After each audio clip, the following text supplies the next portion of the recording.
Y'all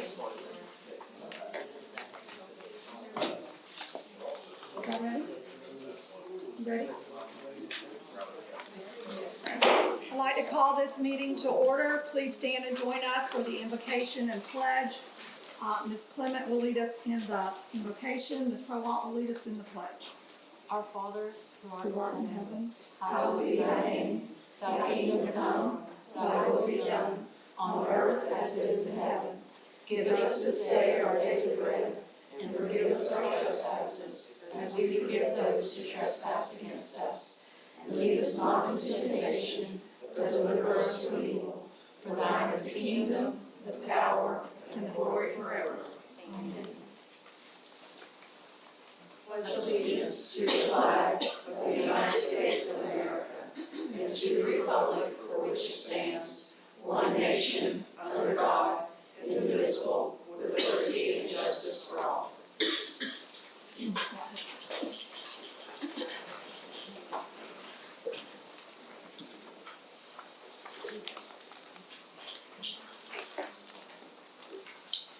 Okay, I'll be reading the meeting guidelines further down on the agenda during the citizen comments section. So we'll begin with item 2.1, approval of minutes from School Board Budget Workshop, May 21, 2024 at 9 a.m. Motion to approve, second.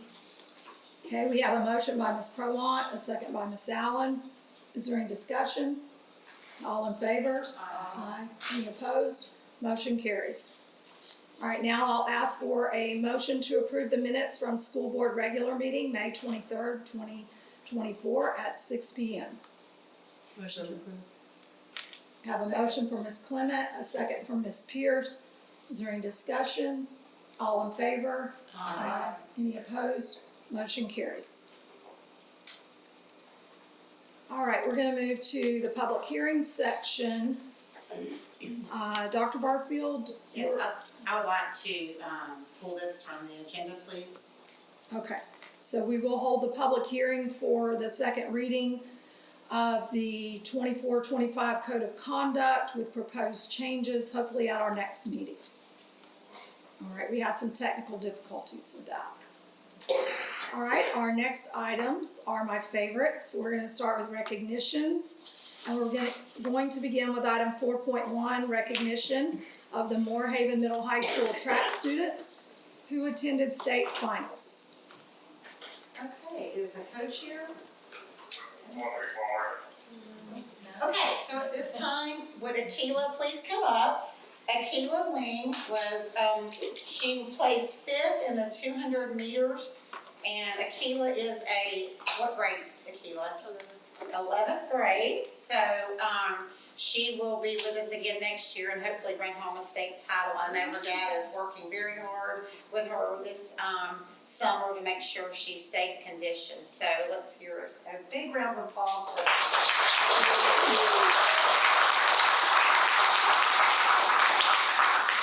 And the next recipient of recognition is Archelius Acevedo. He was our state runner-up in 110-meter hurdles.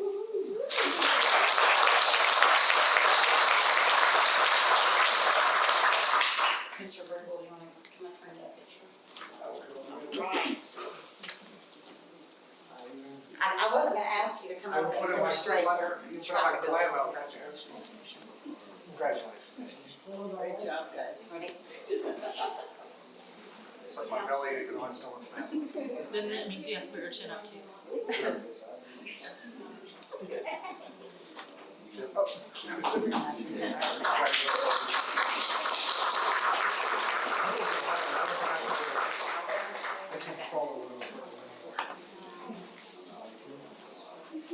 We are super proud of our athletes and we appreciate you guys representing us so well. I just want to say it's a big deal to get to go to state. Because you have to qualify through several levels to get there. And to compete against the best in the state, that's awesome. Yes, and then to end up so high in the rankings, that's awesome. We're super proud of y'all. Thanks for representing us. Yes. All right, so next to item 4.2, recognition of Allison Gary for 32 years of service to Glades County School District. And I do not think she's here tonight. Okay.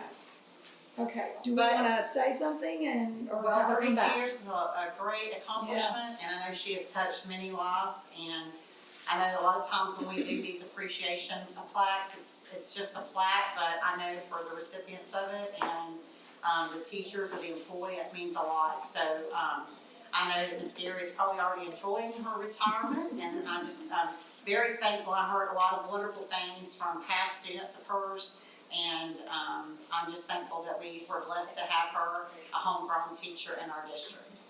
So, I'll pass this down where you can see it.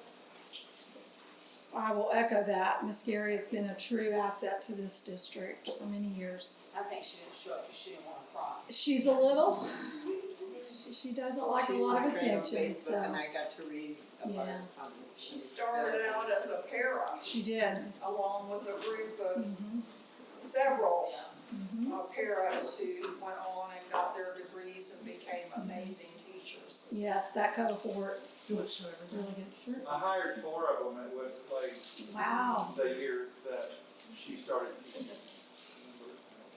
awesome. All right, next we have item 4.3, recognition of Alicia Lee for 35 years of service to Glades County School District. I don't see Miss And Lee here either. she is at the beach. She's already started her retirement, and, I was, very blessed that, my own personal kids actually were able to be in her, her class, and then when she moved to the high school as a librarian, and the same sentiments go, for Mrs. Lee that I would say about Miss Gary. A lot of students pass through the halls, and I wrote this to her privately, but I want you all to know that I don't think people understand the librarian and the amount of students that come to the library just to get away from the sounds and, the quietness of the library. And as hard as it is to believe for many people, the book, the old-fashioned book, is still very, appreciated. But also, she kept it updated at the high school. And I know Mr. Brickell would, also agree that she was a wonderful place to land for many, many students, and so we are gonna miss her. Amazing kindergarten teacher As well, amazing kindergarten teacher. So Miss Lee is the reason I taught high school, because when she had one of her children, I did her maternity leave in 2nd grade. And I had a student that kept sneaking out of the room, and I knew then and there I better stick with high school, so she's the reason. Because high schoolers never skip. No, they never sneak out, no. as well. Yeah, not more.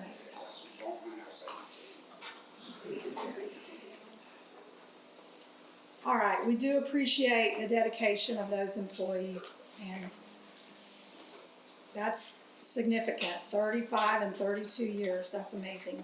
We must be doing something right.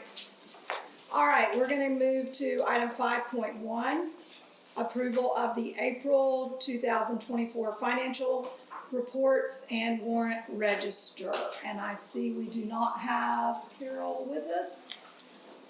So I'll just be, hopefully you guys were able to direct your questions to her previously. So I'm, all right, we have a motion to approve. Second. Second by Ms. Pierce. The motion was by Ms. Prohon.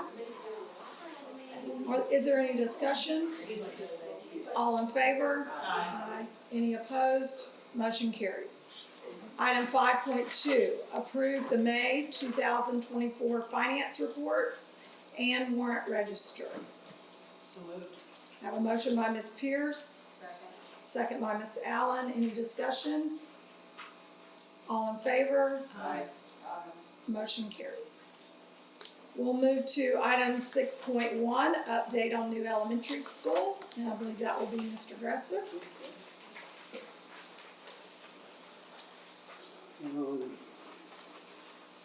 Actually, yeah, can you please? Let's see which one I gotta do.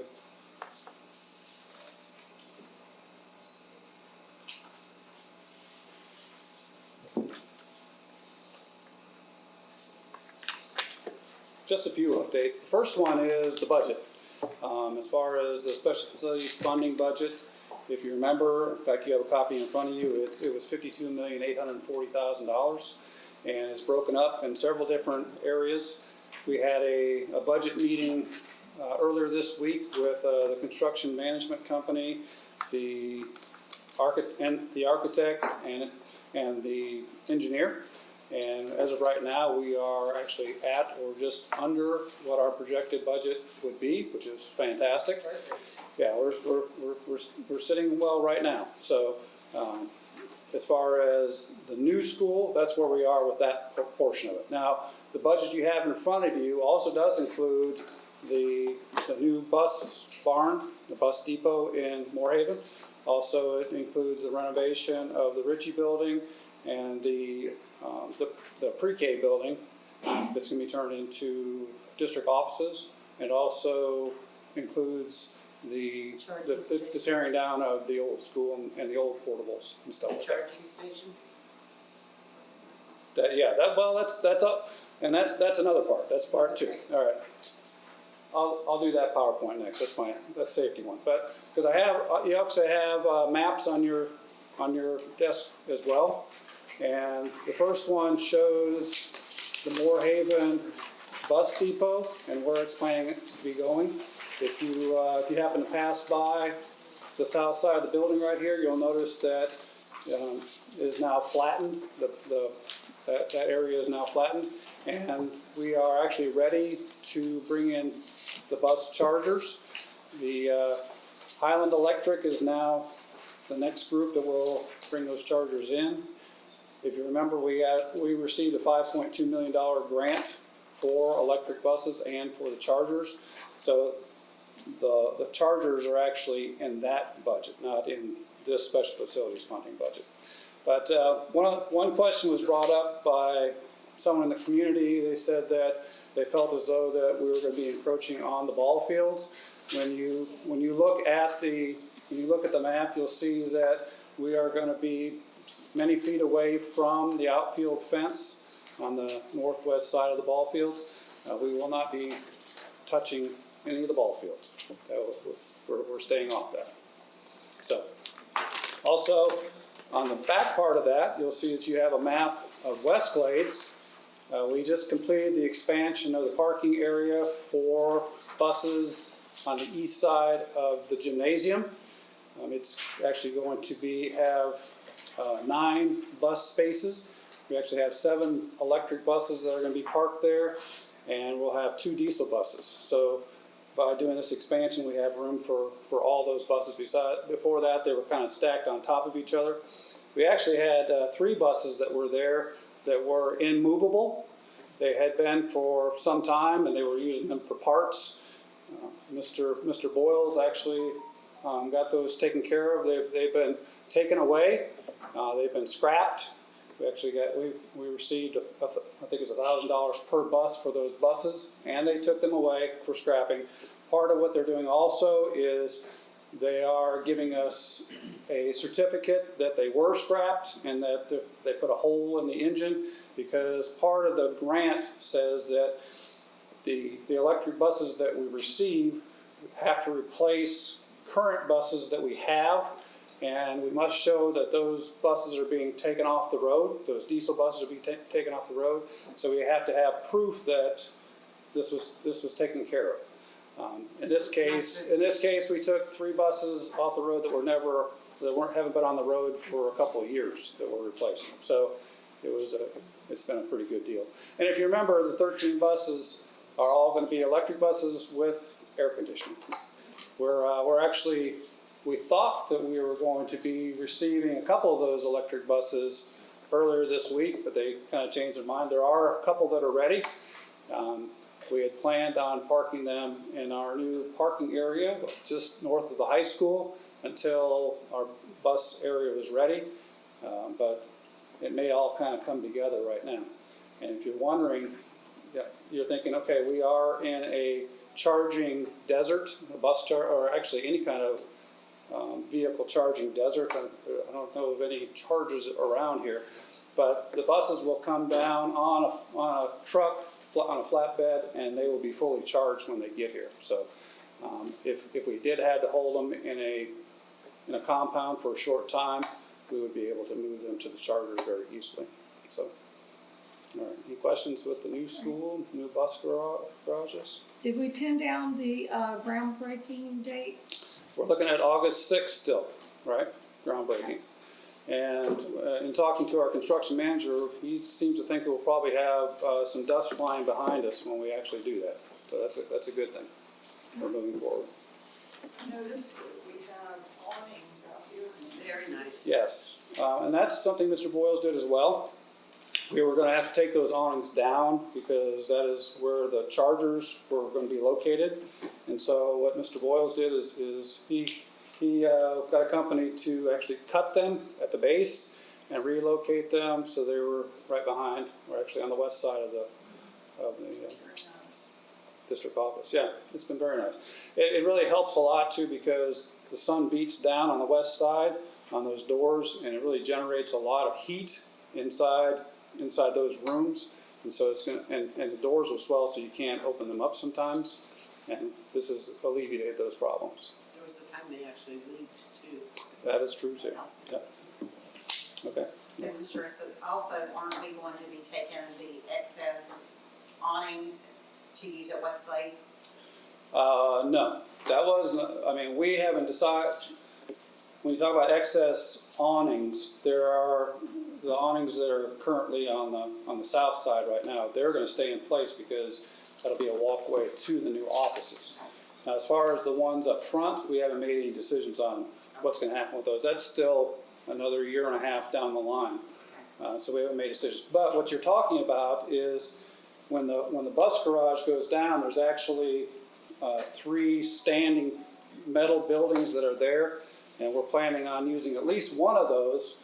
When we take it down, we're going to sandblast it, and then we'll put a new roof on it. We'll use it for the covered PE area. And the other 2, we haven't decided how we would repurpose those yet, but we would like to try and do that. Good job. No news on the permit yet. No, I mean, the permits for both the bus areas, they're taken care of. Yeah, But I meant we the school. haven't, not from the school yet, no. We Okay. figure probably about another month. Okay? Thank you so much, Mr. Gressy. Okay, I'm gonna stay up here because I think I'm Okay. next too. Okay. All right, so we'll move to item 7.1, presentation and discussion of the new House Bill 1473, the new school safety bill. I got one of those? Okay. How do I use that? There we go. Okay, so House Bill 1473, it's a new state statute that was just passed. A lot of new stuff that goes with school safety, so I'm going to go over some of those things. The first slide just talks about the many statutes and bills that have gone into place just since the Parkland tragedy back in 2018. And really, Florida is probably leading the nation when it comes to school safety. There is a group of parents from Parkland who have been very instrumental in ensuring that our state legislators are very aware of the necessity for safety at our schools. In fact, many of them have talked to Congress and they've talked to the President and Vice President about the importance of these different issues. And over the years, we have added more and more safety measures. Coming up on this one, some of the main ones, this talks about access control for gates, where all gates and other campus access points must remain closed and locked when students are on campus, when these students are on campus. Exceptions are limited to if you have an attendant that's at the gate or the school safety specialist, which is me, designates by documenting that access point is actually safe. So in this case, what they're talking about for us would be the front gates that go into the schools themselves. Each one of our schools is open. We do not have an attendant at any of those gates because those are student parking, teacher parking, and parent parking. And parent drop-off, student pickup, whatever you would call it. So in this case, what I would do as a safety specialist, I would write that, you know, we feel that this is a safe environment because we have a single point of entry, we have fencing that goes all around the exterior of the school itself, and I would just say that we feel that this is safe for us. Okay, so the next part has to do with doors. Now, all school classroom doors, that means, and other instructional spaces, anytime they're occupied by students, they have to be locked, or they have to have someone who is manning the door at the time. So, and right now we're very good about keeping our classroom doors locked. In fact, our SROs go around regularly and check the doors to ensure that they are locked. So really, this is a requirement that we were already meeting. Yes, ma'am.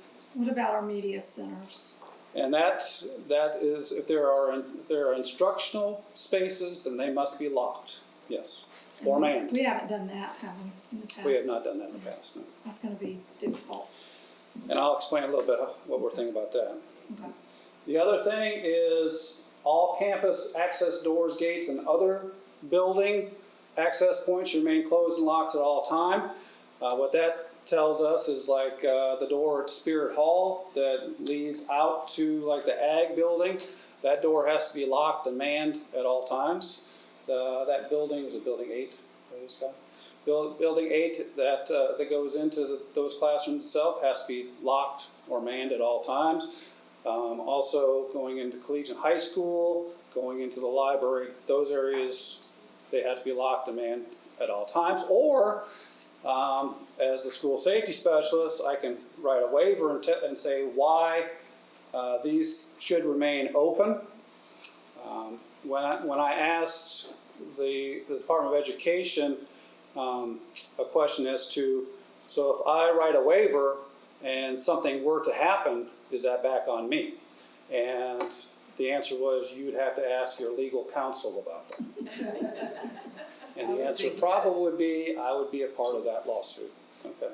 So what we're looking to do until we can get a better answer with that is we're looking at getting pricing on swipe access for those doors. We're looking at students having a swipe card that they can use to access those main doors in order to get it in and out. We're hoping that the swipe access on that card will also be something they can use for their school breakfast, school lunch. Also something they can use on the bus, since it'll check them in, check them out as to whether they are on the bus or off the bus as well, along with have their photograph and their name on there as well. So it's going to be a little bit of an expensive endeavor. I'm thinking probably about $40,000 to $50,000 in order to do this, because we're not just talking about the high school, we're talking probably about, how many doors we figured, Ms. Wills, about 13 or 14 doors at Westglade. You got to remember how many exterior buildings that they have. And, you know, either that or we have to start getting a lot of keys out. But it's going to be very interesting because you have students that may come tardy, and if they don't have a swipe card to get into a building, then someone's going to have to walk them around to let them into each one of the buildings that they need to get into. If they don't have a restroom in their classroom and they have to go somewhere else for the restroom, you have to have someone let them back in again. It's an unfunded mandate, and it was thought through but not thought through in my estimation. If Dr. Barfield and we did a tour of the Parkland building, the 3-story building that was just demolished just recently at Marjorie Stoneman Douglas High School. And what happened is the shooter was able to gain access to the school grounds because a gate was left open. It was unmanned. It was always opened up about 20 minutes prior to dismissal to allow parents to start coming in for parent pickup. This shooter happened to come in with a guitar case with a semi-automatic weapon in the bag.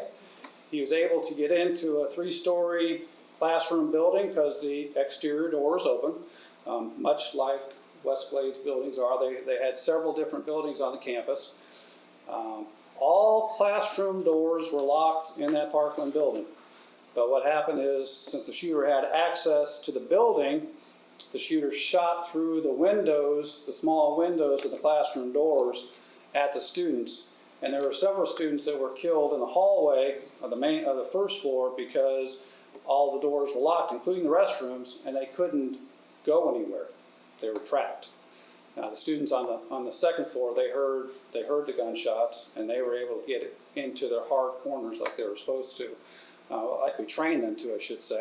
So they weren't hurt there, but that's where that law is coming from. That's the next step. You know, they've had us make sure all our doors are locked. They make sure that we're doing active assailant drills a certain amount of times per year, really the minimum is 6 times per year. Of course, we do our fire drills, we do our threat assessment monthly meetings. Those are all part of the bills that came through because of what happened in Parkland, just so that it doesn't happen again. And this is the next step right now, okay? All right, next, all instructional spaces have clearly marked safe areas for students so they know where they are. We've talked to the principals about how we're going to mark those, and we have to, within the first 10 days, we have to let all students, all staff know what the markings are, so if they are in any kind of classroom that they usually aren't in, and something were to happen, they would know where the safe areas were going to be. Of course, if marking these areas isn't feasible, then I have to write a waiver on that, okay? By August 1st, the Office of School Safety, they're going to be developing a school safety compliance inspection report. The Office of School Safety will, at least once every 3 years, will come to every single school in the state unannounced. They actually came to our schools last year. They went to Moorhaven Elementary and Moorhaven Middle High School. The year before that, they went to Westglades too. So they've actually been coming every year. We've had the pleasure of having them. And actually, I mean, it's not always a pleasure because sometimes they find things that, you know, we should have done a little bit better. Like some of our reports, we should have marked it a little bit better. They may have found a door that was open when a teacher left their key at home and the custodian was nice enough to open the door and leave it open because the person had to get in and out and all those kinds of things. But it's good for us because it keeps us on our toes, that's for sure. So when they do an inspection, they have 3 days to provide us with a report. We have 1 day to acknowledge the report, and then we have 3 days after that to tell them how we're going to be in compliance from then on. Did I go too far? The Office of Safe Schools, they're going to provide quarterly reports to the superintendent and to myself about the data of different schools that were inspected.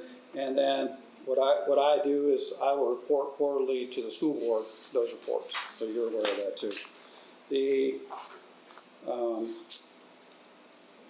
Also, if the Office of School Safety goes in and they find unlocked doors, they find unlocked gates, they find that schools are not doing the things they're supposed to do, then they will refer that to that staff person or school administrator to the superintendent.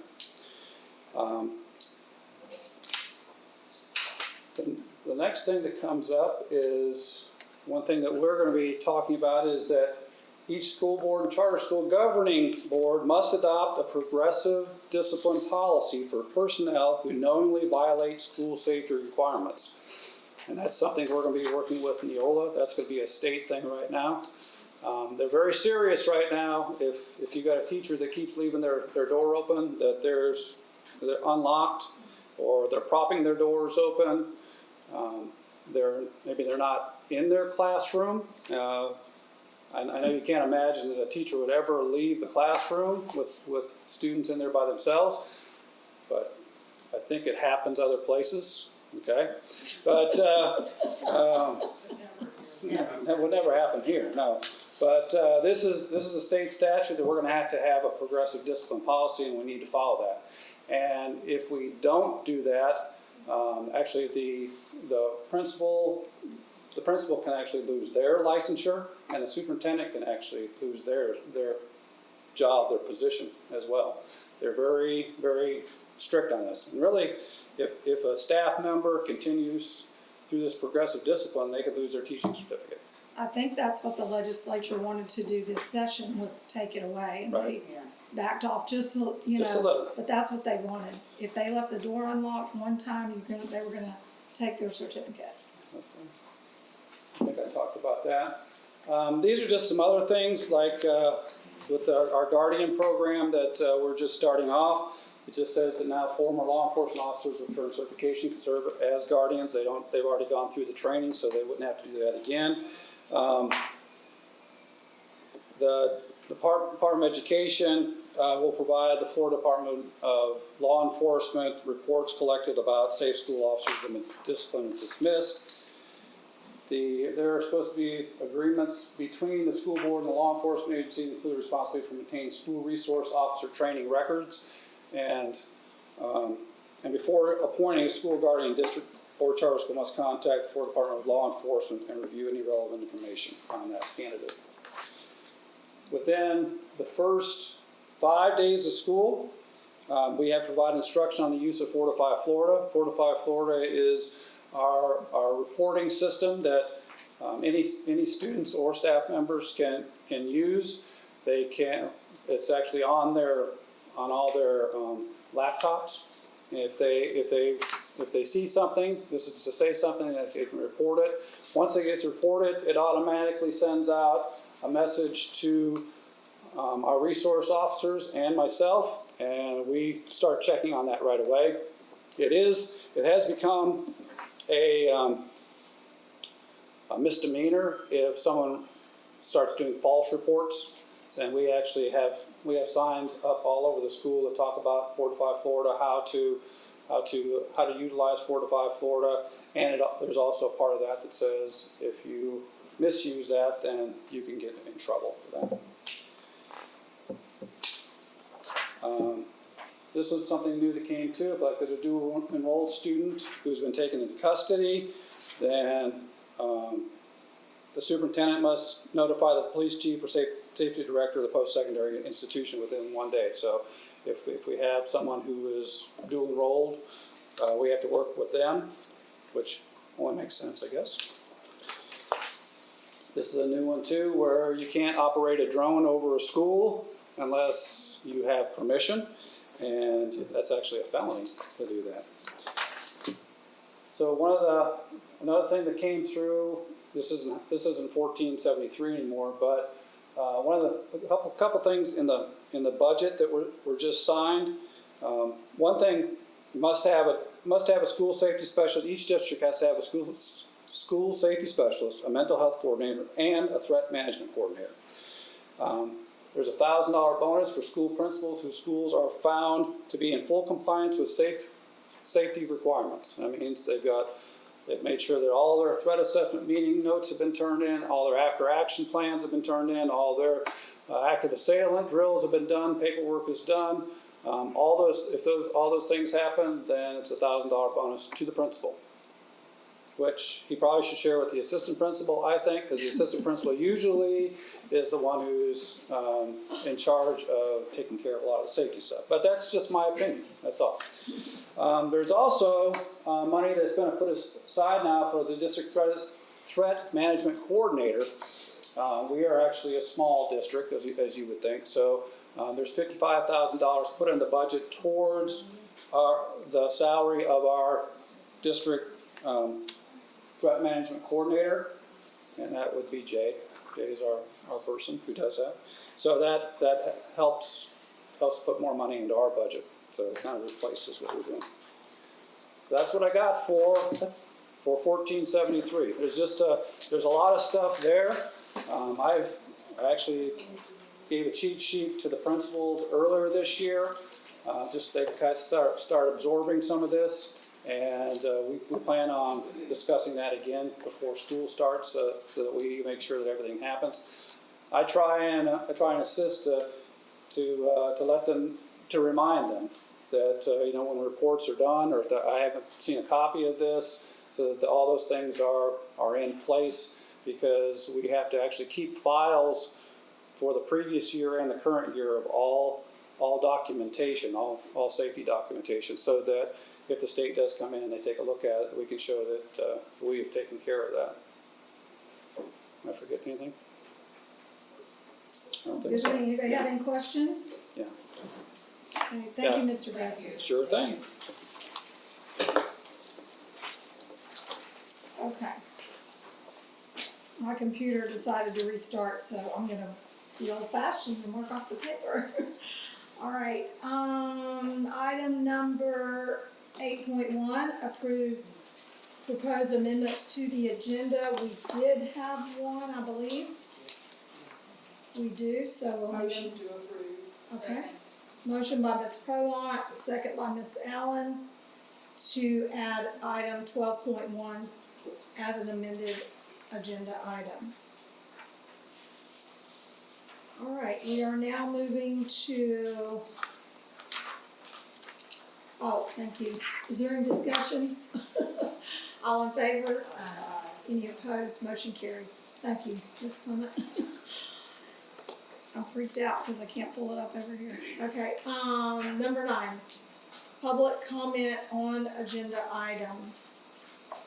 So I do have some instructions that I would like to read to you regarding that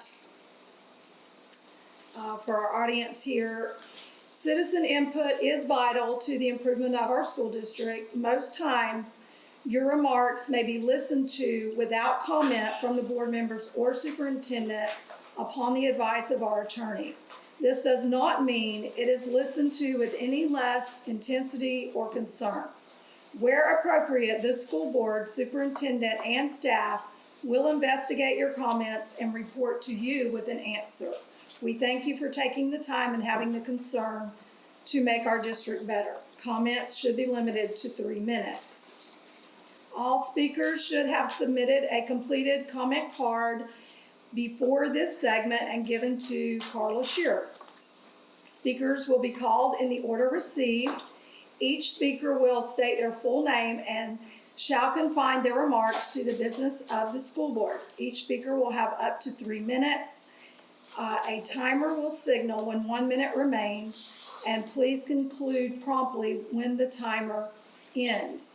I would also like to remind you to please address your comments to the board and not the audience. And when you do come to the podium, please state your name and address for the record. Now, before we begin, we did have a speaker, just so I want the public to know. I discussed it with the superintendent and our attorney, and I just want to make everyone aware that we do have a little bit of a change tonight. Hasn't happened since I've been on the board, and so I just want to explain what we're going to do. We're going to be just like the Congress in Washington, D.C. So we have a person who is going to speak, and we have another person who is going to give their 3-minute time to the first person. So when we get to that person, I'll explain again. And but they did come to us prior to the start of the meeting. Mr. McKinley advised that it was my discretion as chairman, and I've agreed to allow that to happen. So we will begin with citizen number 1, Sky Schluter.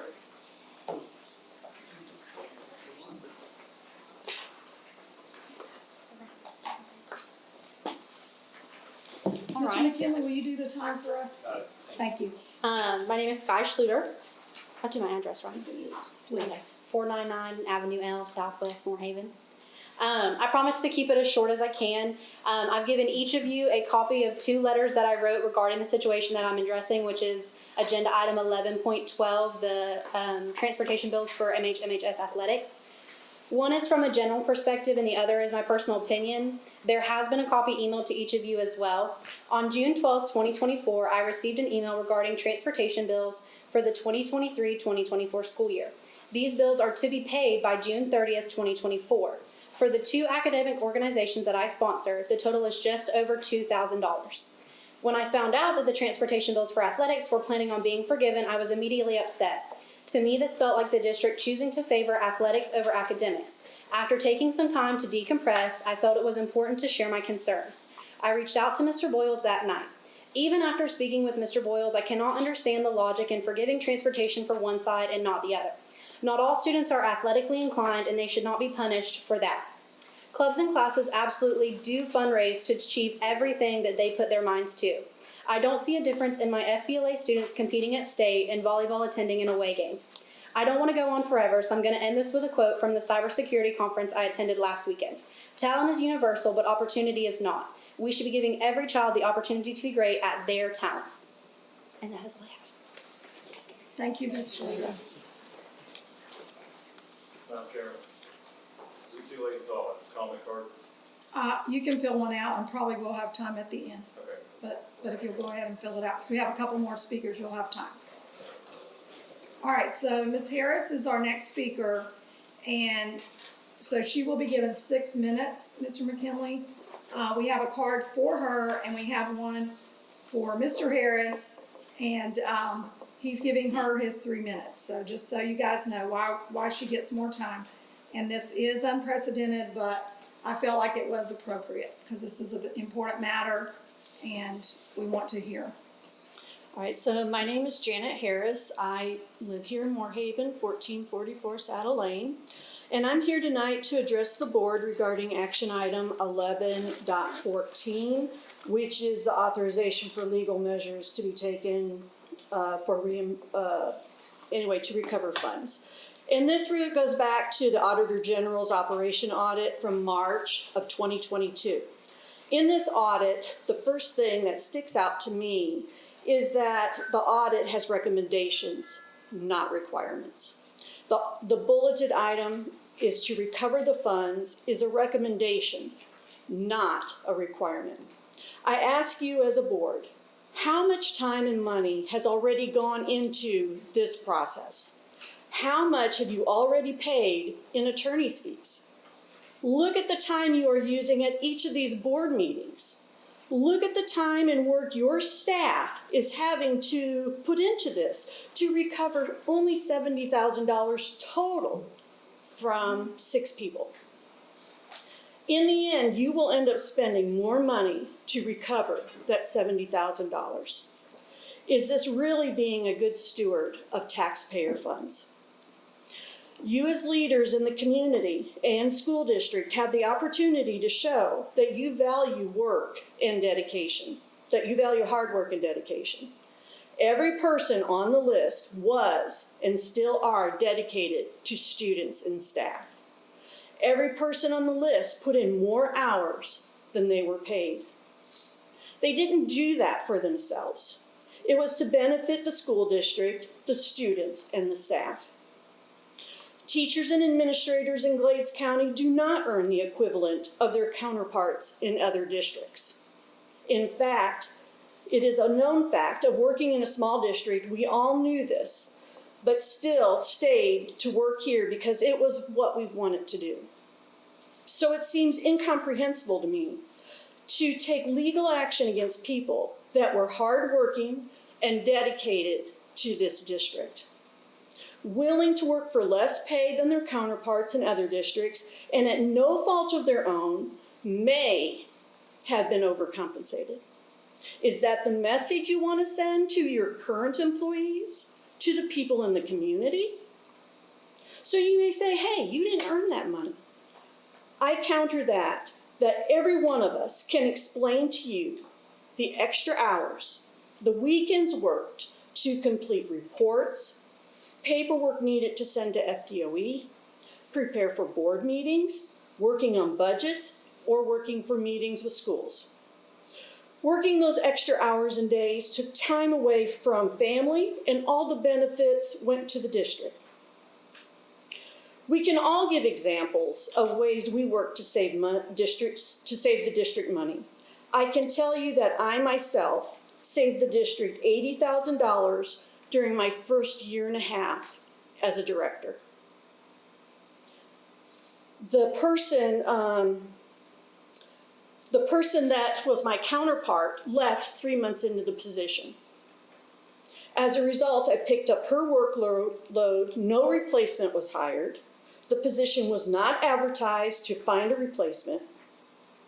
So I picked up the load, did everything. You can look at this another way. If you're looking at the number of directors, in 2019-2020, there were 5 directors, 3 supervisors. Now, there are 7 directors, 5 supervisors, 1 coordinator. Fewer directors and support personnel meant a heavier workload. Is that the thanks that we get for going above and beyond for this district? It has always been my understanding that it was past practice to pay administrators terminal pay based upon what was written in teacher contract. Administrators did not have a contract, and the district had been using the same guidelines that were stated in the teacher contract, to my understanding. At the time of my leaving, the teacher contract was 100% of sick leave paid for someone who had been in the district for 32 years. Florida statute says the same thing for instructional staff. If something is a past practice, it is often looked at as a policy, whether written or not. Tonight, you will have to look at each of us sitting here in the audience as you vote, knowing that this is not required. It is a recommendation. Knowing the dollar amount has already been paid by each of us with all the hard work that we put in, the dedication, the lack of work-life balance long before we left this district. So think about how much money and time you have already committed and how much more you will be adding to that dollar amount in attorney's fees 30 seconds. and staff's valuable time working on a recommendation, not a requirement. Thank you so much. Okay. Thank you, Ms. Harris. Did you get it, Mr. Sharp? Did you bring it up here? No, ma'am. Okay, all right. Sorry. Next, we have Janice Brown.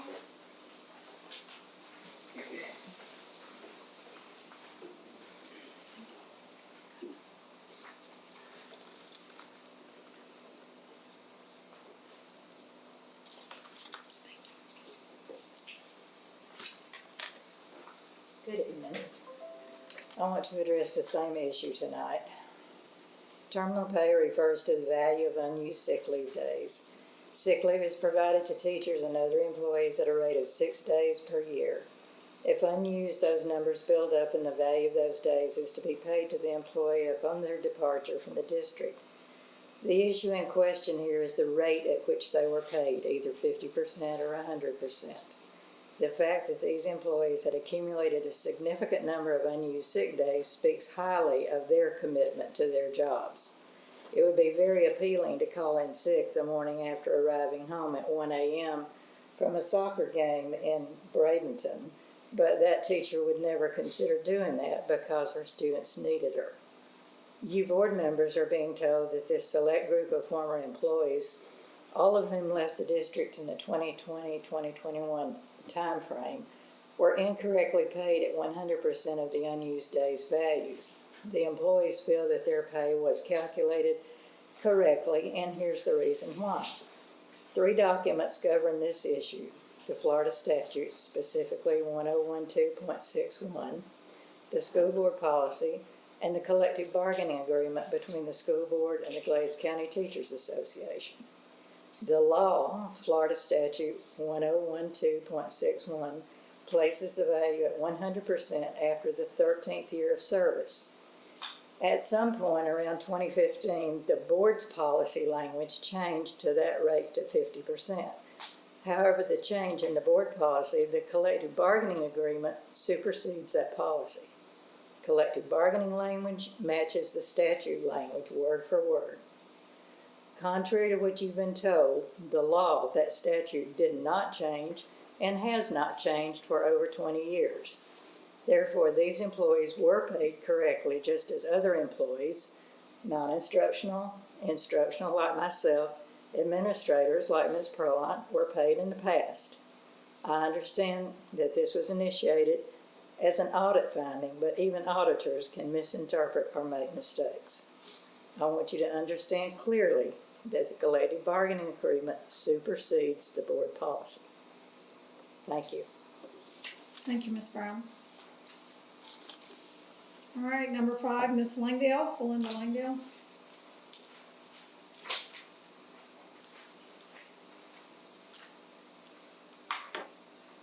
Good evening, my name is Belinda Langdale, and I live on 1210 Langdale Road. And I am also here tonight to talk about the terminal pay. For over 20 plus years, I've worked in Glades County School District, and it was my home. I have gone above and beyond many times. Ms. Proant, anytime you asked me for something, I was always happy to help out, whether it was chaperoning a field trip or driving buses for sports, and I never said no. I even took on boys varsity soccer, not knowing anything about it because they needed a coach. I also spent many hours after practice taking home students that lived in the Muse area because there was no one for them. And our practices were not over until 8 o'clock at many nights. And Dr. Barfield, you can attest to that because you helped us turn on the lights. When some of you may not know this, but I also donated my time and my pay for 9 years driving a bus, whether it was field trips, football, soccer, track meets, and this was for every game that was played that season, not just every now and then. Ms. Proant, you even rode the bus with me to Fort Myers for a football game one night. This list can go on and on about time spent outside of pay for this district, and I would do it all over again. The ones you are discussing tonight are not just people that were here for a short time. The 6 of us have all dedicated a combination over 100 years to this district. Past practices show that 100% was paid to others that left or retired from the district. The only contract that I ever saw was the teacher contract that stated 100% after 13 years of service, and that is what I expected at the time I resigned. As an administrator, I did not receive a contract, and it was never discussed at any time that I would only receive half of my sick pay. I was in disbelief and shock when I received a letter from an attorney last March stating that I needed to pay back money. I'm asking each of you to vote no on this tonight so we can move forward in a positive manner. I thank you for your time and dedication to Glades County Schools. Thank you, Ms. Langdale. All right, Mr. Sharp. Hey guys, good evening. I came here tonight because I heard that, about the transportation funding. And I wanted to come try to be in support of other programs. I want to point out that FBLA hosts a FFA and other clubs like it are intracurricular. They're not extracurricular. And so most of what we do supports the standards that are taught at the school. And most of what you guys have seen from my program in the last 3 years that I've been here, has been out of the FFA account. And so we've had a very serious program spending issue, and we have received a lot of really good stuff, but unfortunately there's been some poor planning and poor communication between the district level and my position about funds.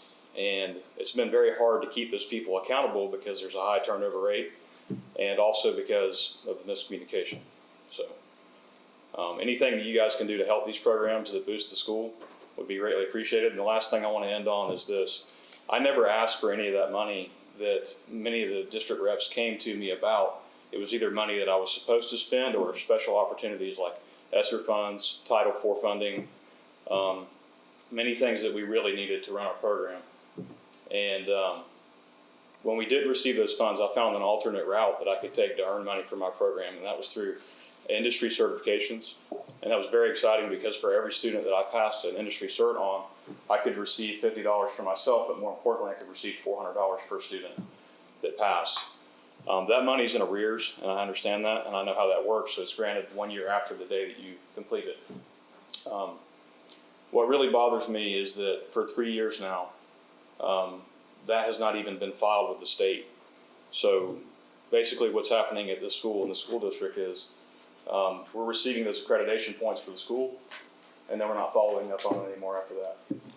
So we're pretty much on our own, and I don't want to say that, I really probably should not have said that last part. I mean, we've gotten some awesome things from the school district, like the tractor and a trailer, but I think many of those were through programs that we're supposed to get that money. And so I never really went way out of my way until right now to reach out about this issue, so. Madam Chairman, can I ask Mr. Sharp to just have a little bit more time to elaborate on some of those, just so that we can all have that information? I don't mean to put you on the spot, but Yeah, I think it's just we all hard, should you know, be- it's just hard to come here and have to address these kind of issues because I'm advocating for my students and it's really uncomfortable. But that way we Say can the all least. be on the same page and know, you know, if there's something that you've told one of us and, you know, we can't really talk about something we're gonna vote on. So I wanna make sure we're in the sunshine, that you're able to elaborate. Thank you, I Feel appreciate that. comfortable, don't go. Well, I don't think we're voting on anything on tonight's Right. agenda that pertains to what he's talking about. I'm And I trying to think of the best way in space because there's so much stuff that's, you know, like the ESSER money and the different people that have been here and are gone now. I'll just say this, there's been a lot of broken promises and I think we need to be better at communicating and hold people more accountable. At the very least, at least give me the money that we earn, you know, through CAPE funding and we can build a program through that.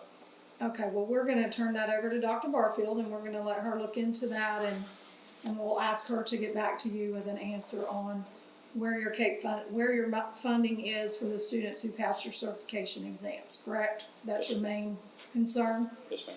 And the 400 each goes to the school, I believe, is that correct?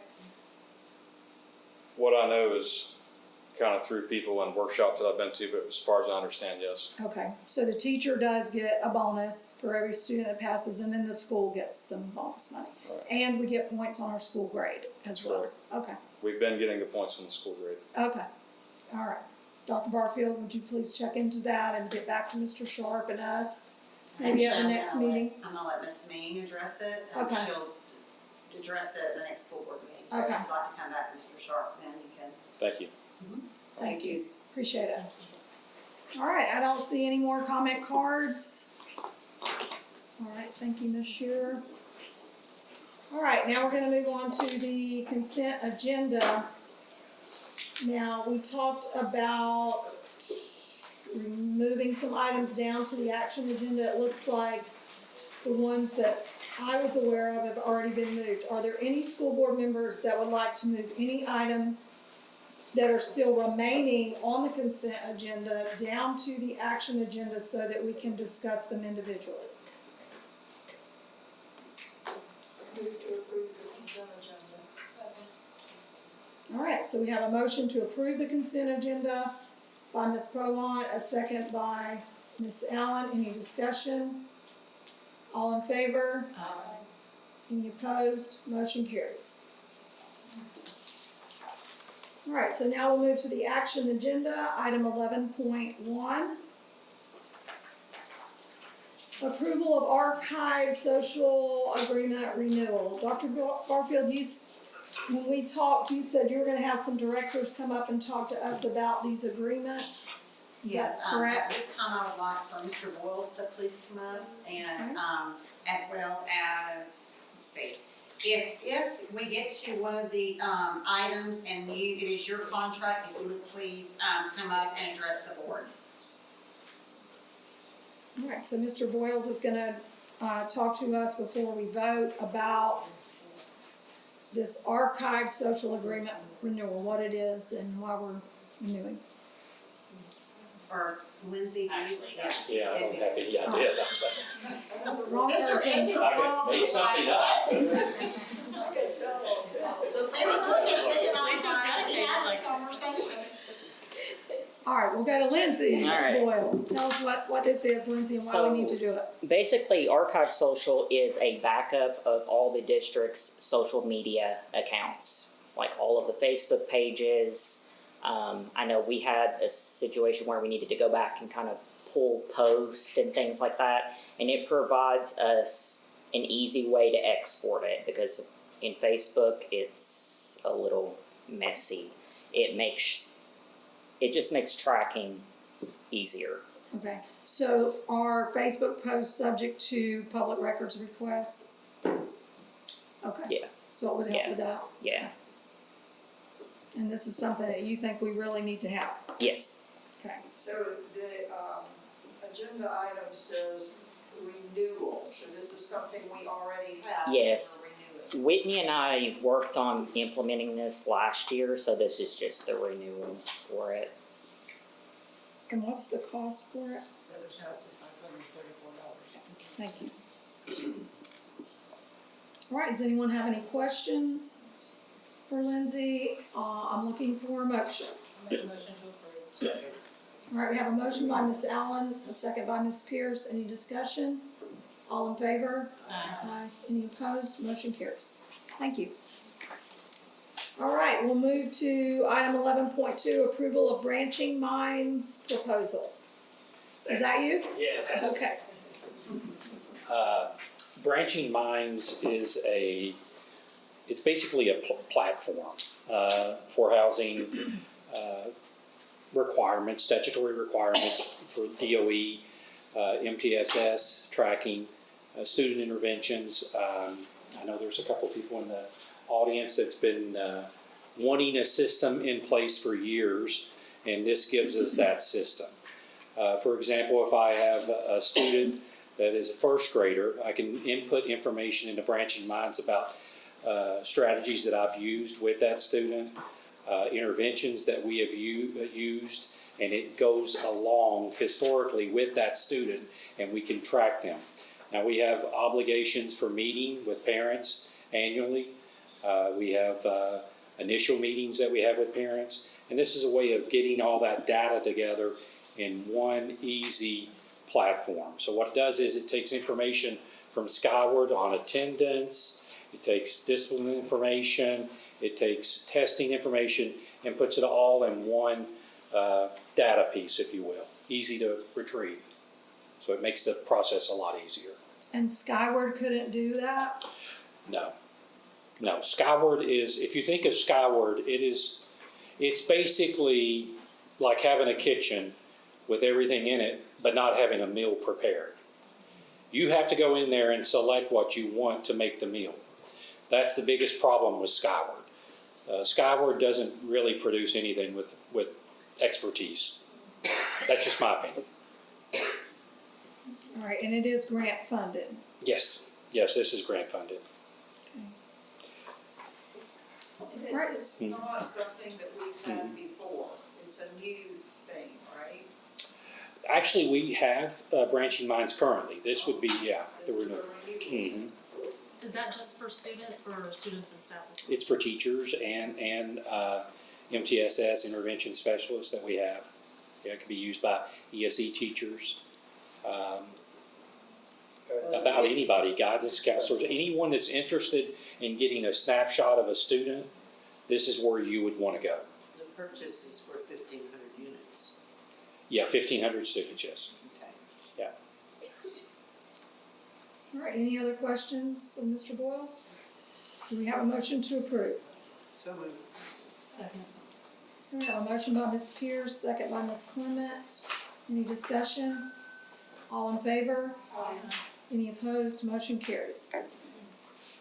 Thank you. You're welcome.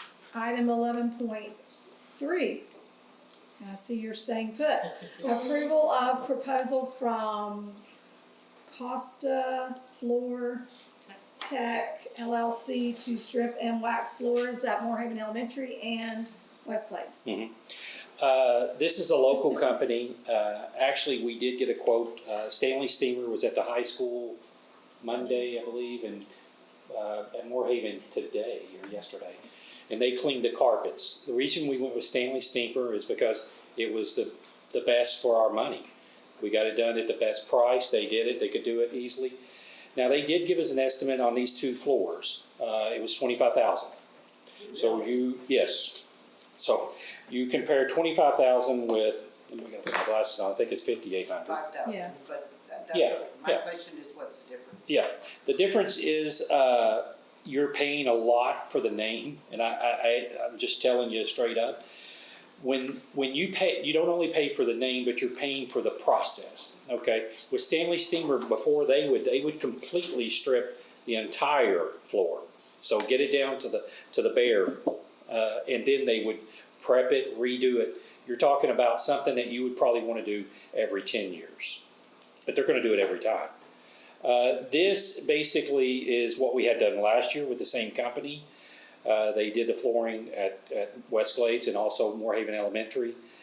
And she did an outstanding job. It So doesn't need to be reconditioned, it just needs to be cleaned. it needs to be clean, It's yes. a difference Yeah. in process, Yeah. okay?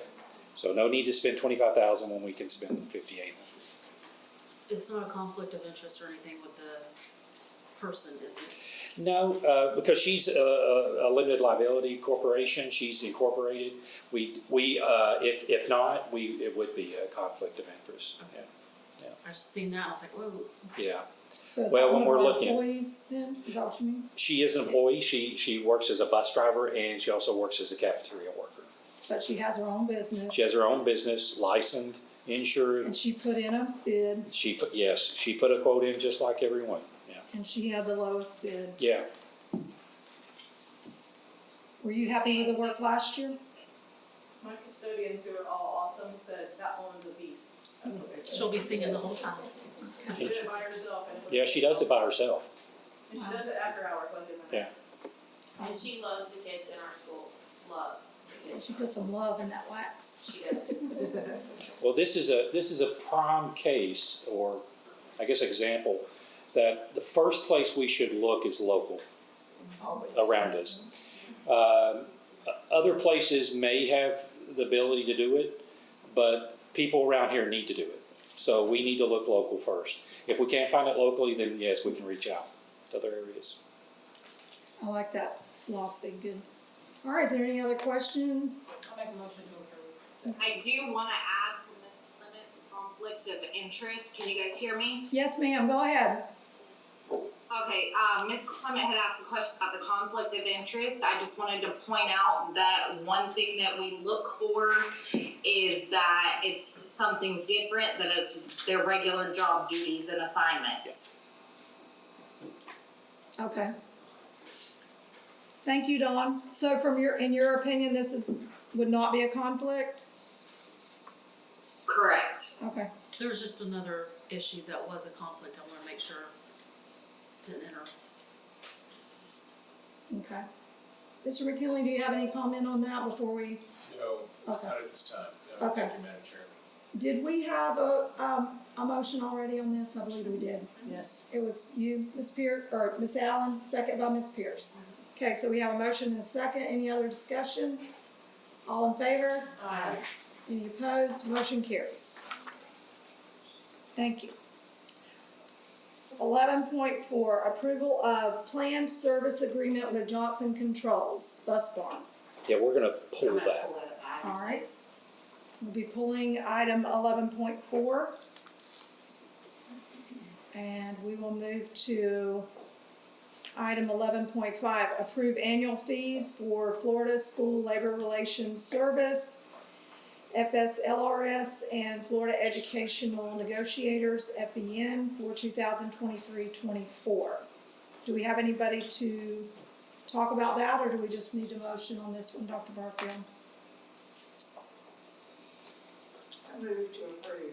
All right, I have a motion by Ms. Prolant, a second by Ms. Allen. Any questions or discussion?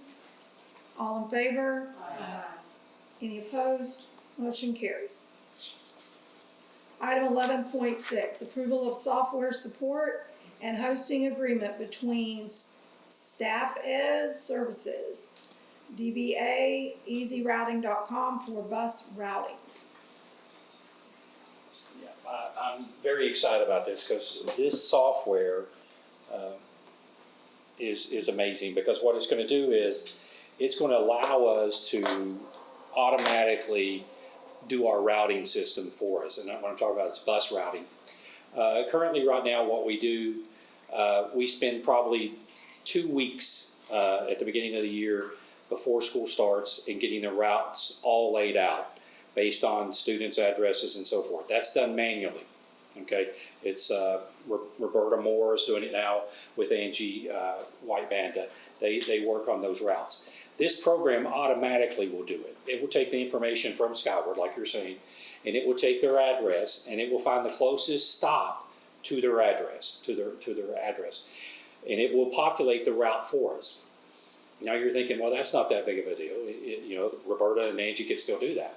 But what this allows us for is we can go in and optimize the route. Okay, so let's say that currently right now we have 4 or 5 buses that go across the street. They go over to Washington Park, get students, and then some of them may head out to Buckhead Ridge, some may go to Ortona, some may come over here across the river. So really there's no rhyme or reason the way the bus routes are set up. This optimization, it will help us because it can imagine those routes in the most efficient way. Secondarily, it can, let's say if a bus driver is absent, they're not able to make that run in the afternoon or the morning route, we can take and we can split the bus up just by a click of a button. It will separate that bus onto 2 different buses. So that driver now will have a new route sheet that will be populated with those stops amongst the stops that they currently have. State reporting. Right now, we've got a report, for example, the ridership that participated in summer school, that has to be reported. Drivers have to do attendance. Easy Router is going to allow those swipe cards that Mr. Gress had talked about. Student will be able to get on the bus, they'll scan the card, it will automatically send that information to an app. The parent can download the app, the parent will now know where their child is. It will notify them, your child scanned, they're on the bus. Once their child gets off, scans off, it's going to notify the parent that their child got off the bus. Now let's say a child gets off at the wrong stop. It's going to notify that parent immediately that the child got off at the wrong stop. So it is sort of going to do a lot of things that we could not do otherwise for a very minimal price when you look at it. Now, we get funding based on ridership. These reports are very, I think Ms. Harris talked about, these reports to the state and the district that we provide to the state, they're not easy to produce. So this program will be something that will allow us to easily produce these reports. So I'm seeking for you to approve it not only for the bus routing, for normal routing, but also the field trip option that you also see on that quote. Now, currently right now is we have the high school will set up their schedule. They'll talk with them. They'll line the games out. Then they'll put them on the calendar, a transportation calendar that's only shared within transportation. That's just a simple Google calendar. Well, this new software that we're going to try to get with this, if you approve it, it will allow our field trips to be automated as well. So what we can do is if I'm a volleyball coach or a soccer coach and I already have a game scheduled and someone wants to come in and schedule a game also on that day, they're going to see that I already have the bus reserved. I already have that. Now we talk about drivers. Drivers are always wanting to make extra money. They want to take field trips, but there's really no set way of doing it. This allows us to put our drivers in. They or not randomly, but they're in a rotation. Their name comes up for that trip. So let's say that Gene is a driver, I'm a driver, and you're a driver, Ms. Drake. If it's up, it's my turn, and I say, well, I can't take that trip. Well, if Gene is after me, it goes to Gene. No longer do we have these arguments about so-and-so gets so field trip, I don't get that. It's now going to be automated. So the system will be the bad guy, not someone. So I urge you to approve this because it's badly needed. I do have a question on the agenda where it lists the fiscal impact. It lists 1,350, but on the actual contract, it's more than that. It's 8,346. Yeah, that has to be a typo. Yeah, the impact would be greater than 1,300. Yeah, okay, so it would be the 8,346. Yeah. In the second year, it's $2,000 even. Yes. Right, I see that. I just was confused because the fiscal impact was way off. Yeah, I think the parent app is for the access for the card swipers and is it 2,000, something like that? That's gonna be the thing that's gonna be, so appreciated with parents here in the community. Yeah, and we've heard about that Mm-hmm. ability for a while, but it just never happened. Those buses, are they gonna have cameras that parents will be able to see as well? Yes. Mhm. Good. Yeah. Okay. All right, are there any other questions? Move to approve. Second. All right, I have a motion by Ms. Furlong, a second by Ms. Clement. Any discussion? All in favor? Any opposed? Motion carries. Merry Christmas. Yeah, thank you. I'm excited. Now I can get started with getting the students into the system. Thank you. Okay. All right, we're moving to 11.7. Am I in the right place? Thank you. All right, approve articulation agreement between the District School Board of Collier County, Florida and District School Board of Glades County Public School for the school year 2024-2025. Dr. Barfield, will you be discussing that one? Yes, this is the articulation agreement for iTech Blades, and it has already been signed by Collier County and awaiting our signature. Were there any changes to the agreement from last year? Did we have any issues last year? No. What do you mean issues? Like, I mean, was there anything that you wanted to change? Did everything go the way you wanted? I think it's working very, it's seamless. I think we have an exceptional partnership. Our numbers are growing. We've got, yeah, the Heartland Cafe is, everything's going wonderfully out there. Okay. Any questions? Do we have a motion to approve? So moved. Second. Okay, we have a motion by Ms. Pierce, second by Ms. Allen. Any other questions or discussion? All in favor? Any opposed? Motion carries. All right, we'll move to item 11.8. Approve memorandum of understanding between District School Board of Glades County and District School Board of Collier County, iTech, Glades Technical College. So what's the difference here? One is an MOU, a memorandum of understanding, and the other is The the agreement. MOU is adult education. Okay. And the other is the iTech agreement. I don't have it in front of me. Oh, you're good. You have it? Yeah, thank you. Did we have this MOU last year? Yes, this is them doing our, adult education. Oh, that's right. Yeah. The adult ed and the, Spanish, right? Or the Yes. English speaking, okay. We saw them in ABE and Okay. GED. And that worked well last year? It did. Cause that was It the did. first time we've done that, okay. All right, any other questions? The 5%, that was still the same as Yes. what they did last year? Yes. Same. Okay. Move to approve. Second. You have a motion by Ms. Prowant, a second by Ms. Allen. Any discussion or question? All in favor? Any opposed? Motion carries. All right, item 11.9. I think, Dr. Barfield, you told me you were gonna pull Yes, that? I'm gonna pull this. All right, and you're gonna get with whomever to work on that and bring it back, okay? 11.10, approve 2024-2025 contract with Northeast Florida Educational Consortium, NEFAC. This is something we do every year. Dawn, that's you. Do you wanna address that?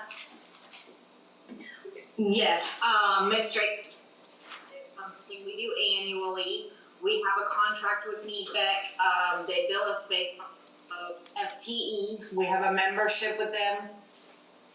They provide support services for both our student and business side of Skyward. They do our data update. They also hold our hosting at the moment. And they work with training our staff as well. Okay, any questions? All right, I'll be looking for a motion. Motion by Ms. Pierce, second by Ms. Prowant. Any other discussion? All in favor? Any opposed? Motion carries. Thank you, Dawn. Item 11.11, approval of the 2024 through 2026 interinstitutional agreement with FSW State College and the school boards of Charlotte, Collier, Glades, Hendry, and Lee counties. Do you want to talk about that, Dr. Barfield? This is our agreement with FSW, which we have a great partnership with, and we hope to continue it. Okay. And just so the audience is aware, our attorney has looked at all these contracts prior to the meeting. Since you dragged me into it. Okay. I just want them to know that this is not just a quick. Well, it's required that we have these agreements, and it's required that they look like this. It's not much artistic license in these things. These are programs that are required to offer, and the statute actually lays out all of this in excruciating detail, so. Okay, thank you for that. All right, so do we have a motion to approve? Second. Motion by Ms. Pierce, second by Ms. Prolon. Any questions or discussion? All in favor? Aye. Any opposed? Motion carries. 11.12, I don't think it's gonna be as fast as the last few. Approval to pay all transportation costs associated with Moorhaven Middle High School athletics for 2023-2024. So I'm gonna begin, Dr. Barfield, by asking you to talk to us about it, and then we'll open up to the board to see where we wanna go. At our last board workshop, the board discussed, we all agreed with paying for the athletic bill because it was so substantial. However, the board also discussed that they did want to pay for any curricular club. They wanted to include FBLA, they wanted to include band. They wanted to pay for like one trip if possible. I know that it's substantial, but I had Carla call neighboring counties. And Carla, would you share what they do in their counties, please? Okeechobee County charges their a basic flat rate for a bus driver of $17.50, and they charge $2 a mile. If a bus goes out of county, they also will charge an extra hour for the bus driver, and they do this for whether it's a sport event or a club event. Right now, they send one large bill to the county or to the school, and they're working on something to make it less hard on them. They're going to start trying to do a quarterly bill, or so the schools are not just like shocked about how much they have. Highlands County basically does the same thing. They charge a flat rate for a driver. They charge $1 a mile. They said they have some volunteers, so then they don't charge for the drivers, they just charge for the miles. But they also charge the sports events, and the teams, and they also charge the clubs. Henry County, they were not in today, so I'll have to wait till Monday to find out what they. Let me stop you. You said you charge, but who pays? They charge the club or the sporting of the sport. So the club actually Yeah, pays. they pay for it. And you said the bill that they sent Okeechobee High School was how much? They sent the one for the high school was over $100,000. So, thank you, Carla. And I also want to thank Carla, she's jumped in, and I know Jackie's on as well, but I appreciate her jumping in and just taking off quickly. So, here's the bottom line. I feel like we have to be, we have to look at it. Athletics are important to a high school, but so are clubs, and I think that we all agree on that, because I think that you look at the programs that we have, FBLA, the nursing, the ag, they are not an extracurricular, they are included in that, and they help develop the skills that our students need going into their careers and just everyday life. I know that the clubs work just as hard as the student athletes. So I don't think it's a good, look for our board to say we should give to the athletes and not to the clubs. But I do think that as a board, we need to draw a line because there is one pot of money. And it's not like we can just create, money where there is none. So I think the question is, if we're gonna build athletics, then we need to also build the clubs or put a limit. This is how much we're gonna give each club. This is how much we're gonna give the athletics. I think that it's a huge discussion. We've had several, it's been brought up at several workshops. And we had several coaches come. I know we've spoken to Sky. She did come out and she did write us a letter, and I forwarded you all that email. I just think that we need to really think about how we proceed with this because it is a substantial amount of money. For us, we're blessed because we live in rural Glades County. However, if we are going to compete or we're going to attend anything, our kids are going to have to be transported there. It's not like we can, play the high school across the street or down the road. So I just think that it's a decision that we need to think and, thinking about finances. If we're going to give it the athletics, then we also need to pay for the clubs, or if we're going to make whatever. As far as I know, the athletics is in arrears with us, like thousands and thousands of dollars, and they're not able to pay it. Right. So the agenda item says that the athletic travel is $22,204.68. So I'm assuming they've been billed for that and they have not paid it, is that correct? Correct.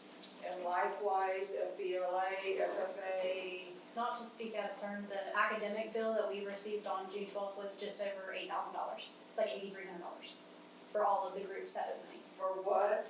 It would have been the FBLA, FFA, HOSA, our club, which their sponsors not paid. Class of 2024, yearbook. I feel like I'm missing somebody. I think there was 7 or 8. But we were billed, it was about $8,300 for everybody. So I've gone back and forth about how I feel about this. Carla just told us 2 of our neighboring counties bill the schools. This district does not pay, they bill the schools. Now, I'm curious, and maybe Ron, you can answer this question, are the amounts that we are charging anywhere in line with what these other 2 districts are charging? We charge less. Yeah, I'm sorry, I couldn't. yeah, it's less, we charge less. The program that you just approved, the Easy Routing and the Field Trip Pro, it will allow for a coach to know what the cost will be before they even take the trip. We could do billing through that program that will give them their bills up front. It's sort of like with, we're in the catch-22 really, because my understanding is for the last 2 to 3 years, we have paid these bills, the school board has, and the clubs and the athletics has not had to pay them. And now we're going back to a full pay system. It's a shock for everyone, and it's something that probably was not anticipated by the clubs when they were planning this stuff out. So I think really, and I've discussed this with several people, we probably are not doing the best that we can to raise money effectively through sponsorships of certain athletic facilities, or in general just raising money as a consolidated group, as a school board. Yes, the kids are going out there, they're knocking on doors, they're washing cars, they're selling products, they're cooking stuff, they're grilling stuff. I mean, they're doing an amazing job. I mean, such great leaders business-wise. But I think as far as being organized and having a mission, it's probably not there. I mean, it's hard to make one pay and others not. It's a very difficult decision. But we could save money. We can. There's things that we could do as a school, as a district, conserving energy. We can make an effort to lower our energy usage in the building, turning lights out that shouldn't be on, turning the air condition up just a few degrees. It can go a long way as far as providing additional money that could be used for sports. Charging a transportation fee or taking $1 from the ticket sales, that could be beneficial. I think coming up with a plan and having stakeholders be part of that plan is probably the best idea, but that's just one opinion. So, Carly, you said Okeechobee charges $1 a mile? They charge $1 a mile and a flat rate for the driver. I don't know what the flat rate is. Yeah. Per hour. What do we charge per mile? What the driver makes per hour. Are you talking about per mile? I think it is, yeah. Yeah, it's yeah, $1.25, yeah. So we're charging more than Okeechobee. Okeechobee is $2. Oh, Yes, okay. yeah. Who was $1? Highlands is $1. Yeah. Okay. Well, and you got to consider So Highlands we're in has, between. yeah, Okay. And we're paying the driver their hourly rate. yes. And one of the things too that I also want to throw out that we've discussed, and this is something that we have talked with the principals about, we've talked with the union about, and that is to encourage the coaches to get their CDLs to drive. And we do have several, like, like when we were talking earlier, that we do have several that do give up, and they do, but maybe possibly pay them a little extra to drive those. You know, maybe not, if you're the football coach, you don't need to be driving, you need to be, watching your students. However, you need to pair up with maybe a coach that is another team that could drive, and, I mean, there's Okay. ways that we can do this that's not gonna cost us much. So you said earlier today when you and I were talking that this stuff has already been paid. Our bus drivers have already been paid, Yes, right? but yes. Correct. Yes. The gas has already been bought. Everything. Correct. It came out of our general fund, which is, the transportation is funded through the base student allocation. So it's rolled up into the FFP. So if It's we- based off our FTE ridership. So what has already been hit our general fund has been the hourly pay and the mileage, but we do not make enough or generate enough revenue in the general fund transportation to cover the additional trips and costs. But if we say, let's just say, and I'm not saying that this is what I advocate for, but let's just say we waive this, okay, you don't owe us anything, FBLA doesn't owe us anything. That's not gonna affect our current budget because those things have already been paid, correct? That's what I was trying to figure out. Like the fund But- balance that we have right now includes. We're not gonna reduce our fund balance by $22,000 Right. or $30,000 or whatever, it's already been paid. Is that correct, Dawn? Is that correct? That's what That is correct. It Okay. has already hit our fund. Replenish, Okay. you would just be adding it to your general fund. But what we need to do is we need a plan. I was principal at that school for 14 years, and the district never paid any of our transportation costs. The kids raised the money. The athletes and the booster club and whatever, they raised the money to pay for their buses, and the clubs raised the money. And I know Sky, she's a fundraiser. I've contributed heavily to her. $27,000 this year. I go to those things, but, But it's not fair to punish Sky, who is out there fundraising, versus someone that is not trying to raise money. And I think that's what Mr. Boyles is saying is, I think that, I think the money has been spent. I think that it's already a done deal. What we need to focus on is for the next school year, that's where we need to focus. It's not the money that has already been spent. And we basically in that workshop kind of gave our word Correct. to the athletic coaches that were there And to my knowledge, this would be the second time since I've been on the board that we have had to give funds to athletics. Is that everybody's Yes. recollection? Because if you I don't think remember- we've done this every year. It's been They were- last year and this year. Because in 2020, I believe, is when they came and said there was a lot of bills that had not been paid, there was a lot, and that, so as a board, you all went, we cleaned it up. Right. So, yes, you're right, we bailed them out, trying to help them out, and that, not just athletics, there was clubs as well. So the board has already done it once, but I think it's setting this, working with Mr. Brickell, working with, moving forward to come up with a plan, I think that's really the smart thing to do. But I think we should do it This all. is talking about Moorhaven Middle High School. We have a West Glade School that has transportation costs, and we have a Moorhaven Elementary School that has transportation costs. And we They've all could, been paid. Yeah. So I'm gonna ask this question, can we amend this motion or this request to approve, to waive, not pay, but to waive all transportation costs across the district for 23-24? And let's make it clear from the get-go that they're responsible for raising their own funds from here on out. Well, and they need to bring it to us, what they're, if they're gonna need help. We need to know in advance, and we need to put it in our budget.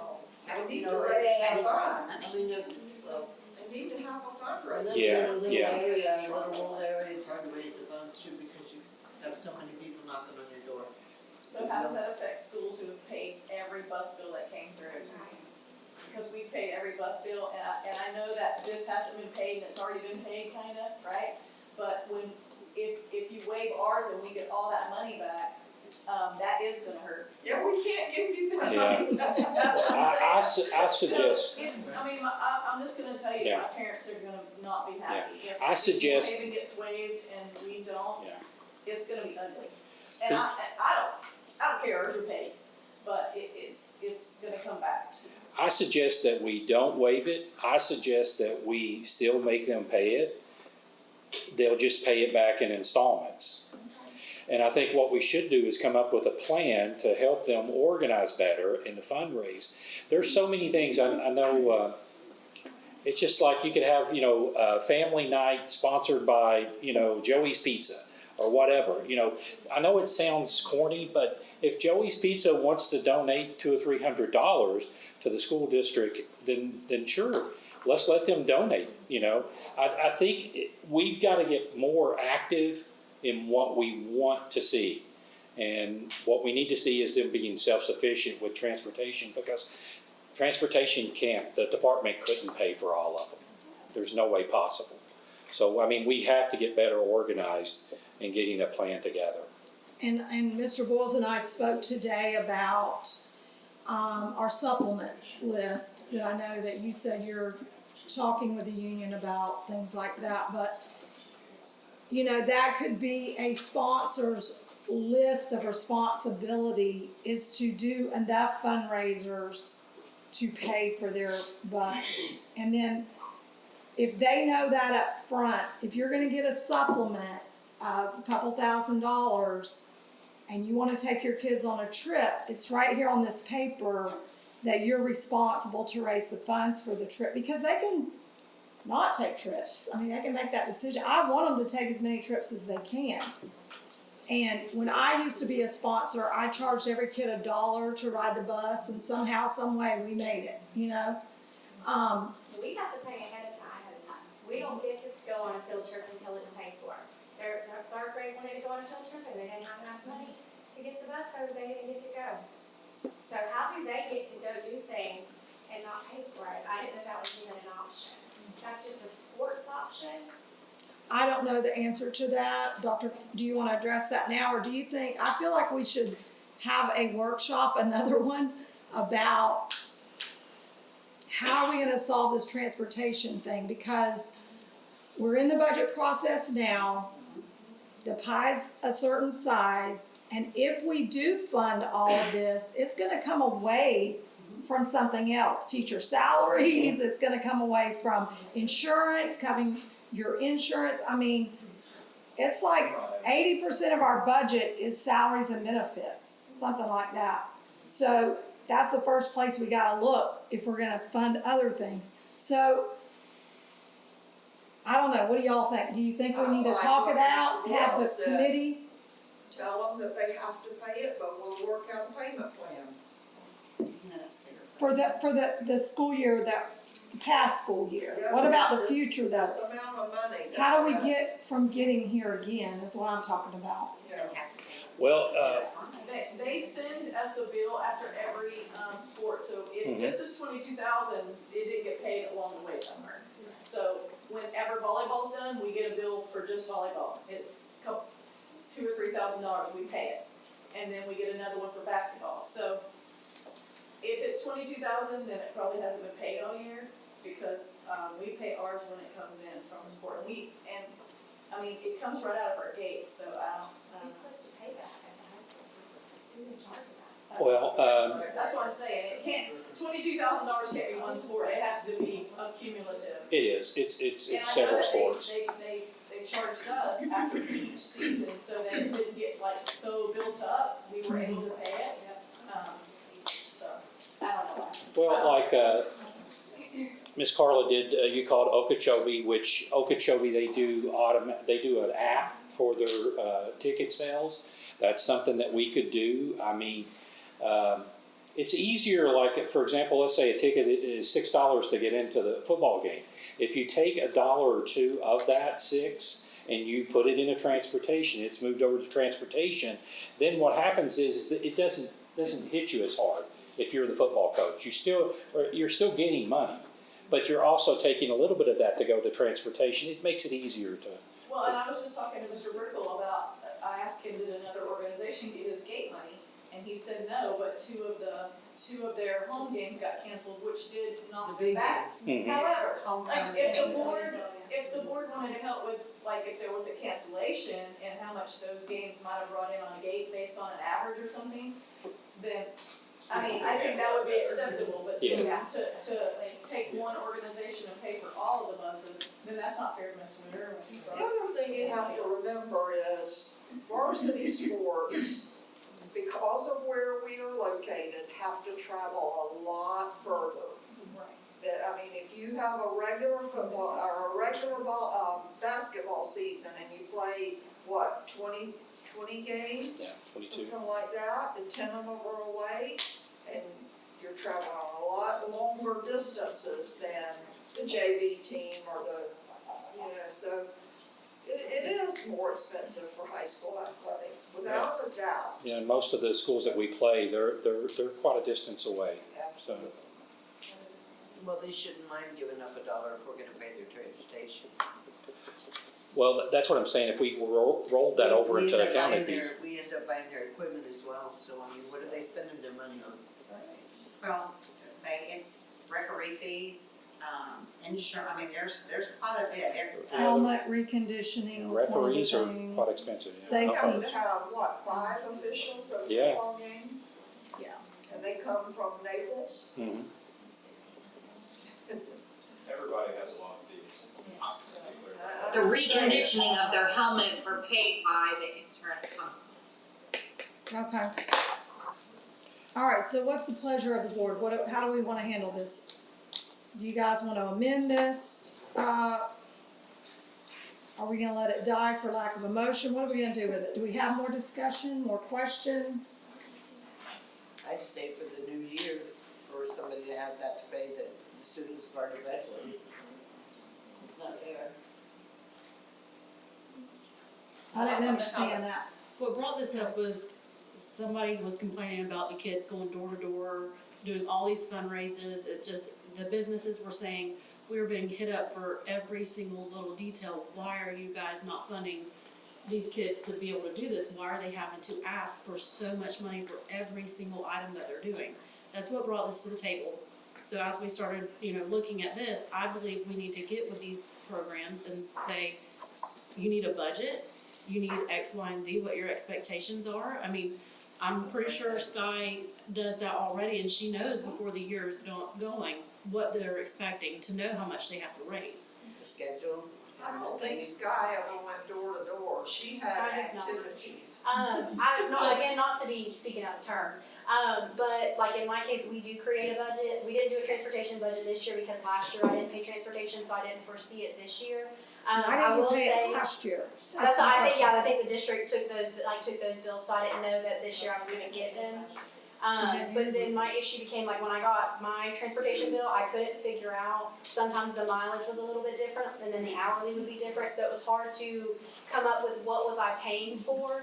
And then for me too, like I will say I did fundraise the money, like my kids, they still have money sitting in their account that could pay this bill. But then I do feel kind of the same way where it's if we're gonna give it to athletics, why wouldn't we give it to academics as well? And then also just the part of why are we punishing my kids because they did fundraise all of their money and left a nest egg for the next group versus groups that may not have put in as much effort. And I don't wanna say, oh, well, once they didn't do anything, it's their fault. But I do think there needs to be a set of responsibility for coaches that if you are a coach and you get paid to be a coach, you should be doing something to fundraise essentially all year long, because you're 3 months of your season, you're not making all of your money. I will say something for the two coaches that showed up during our meeting. Both of them have paid more funds than you can imagine out of their personal pockets, funds that they may not have. Many hours after night driving students home. You know, it's not because they don't want the kid, they're gonna find a way to make it happen for these kids because their parents can't do it. And so our teachers, our coaches are fighting to make everything right. I'm sure you as FLBA, I can't even talk, FBLA, FFA, HOSA, I know that you guys go above and beyond. I know that if one of your kids don't have lunch money, that you're gonna buy them lunch. But you're prepared for that. You're not here asking for money and you're making it do. Those two coaches, I had no idea how much personal money and finances, how many machinery rentals they had to do out of their own pocket just to get the baseball field to be able to play ball on. This goes way out of just for transportation. But somewhere the athletic director and the superintendent is gonna have to find a way to make this work with the principals so that we don't keep running into this every single year. Well, and not to overstep, I'm JV volleyball also, so volleyball, we do a dinner special every night. We have, my mom works the gate. We do a dinner special like softball. We fundraise the entire season. They do 2 different fundraisers this year. We're trying to add a 3rd. So we do try to offset the cost because it's not fair to our kids to be like, oh, well, you have to buy your own knee pads because we want everybody to match. So then we buy those things. But 2, like I know Mona wanted to be here and she can't because Preston has nationals this week. So Mona had the same opinion. That's kind of why I'm like sharing that little bit is that, she goes above and beyond with volleyball, and the reason we do so much is because the kids can't support the cost, and the community is getting tired of, especially me with my donation letters twice a year. Hey, by the way, don't forget I'm here. So But I you're think also that's working where. for it.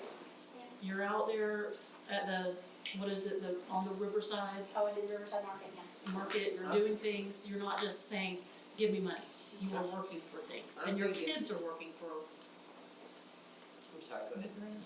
I'm thinking that maybe we should do something big to fundraise and include all the athletics, to Like the make. Booster Club? No, something, like that dinner that they did, something, but bigger than that even. Just something really big that we can come together as a community and give once or twice a year versus 3 clubs every week. Do we still have Booster Club? Booster Club has Do we, which is a big fundraiser. It is, but and they gave, I think, about 20,000 this year is what they said to the athletic department. Well, but what I'm saying is to equal it out, I know that you don't travel as much as them, but you want a percentage. Could we? Well, my 2 trips were $1,600, so that's where I feel like volleyball, I know our bill was about $3,700 between middle school, JV, and varsity. So a percentage of each one of them. Could we table this? What do y'all wanna do with this? Table it. I'd like to do another workshop.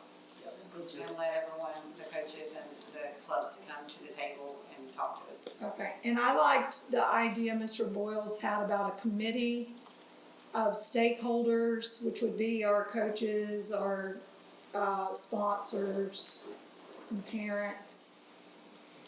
Everybody coming together and raising the money. And the thing is, let's have solutions. Let it be solutions based, not here's the problem. You can't come unless you have a solution, a proposal Beat 'em at the door. or a solution. All right, so we're gonna table item 11.12 and we will revisit it. Dr. Barfield, are you gonna head that up as far as scheduling a workshop and getting all That the sound a little too eager? Yes, I getting will. all the stakeholders again together to figure out Everybody. if we want to, and I think our options at this point are enforce the payment for transportation costs for the 23-24, but accept installments. That would be one of our options. Or totally waive for one school or all schools, reimburse schools who've already paid. I mean, there's a plethora of things to consider. There's also reality of what we Right, and realities in there somewhere. Right. Gotcha. All right, we're gonna move to item 11.13. Approval of new transportation mechanic salary schedule to be effective immediately. Who is gonna speak to us on this one? Mr. Boyles? Yeah. Man of the night. Yeah. So with the arrival of the EV buses, even though Highlands is committed to maintaining these buses, we're going to need someone with some expertise. So what we done is we came up with an add-on, if you will, to a salary that would be for this mechanic. Currently, right now, we don't have a mechanic. We did have a mechanic. A general mechanic was not certified in diesel. So what we're looking at is for someone, just like the young gentleman that came up a couple of meetings ago, that was able to get his certification at iTech, which was amazing. And we were all saying, you know, stay, would you want a job locally and everything? That was amazing.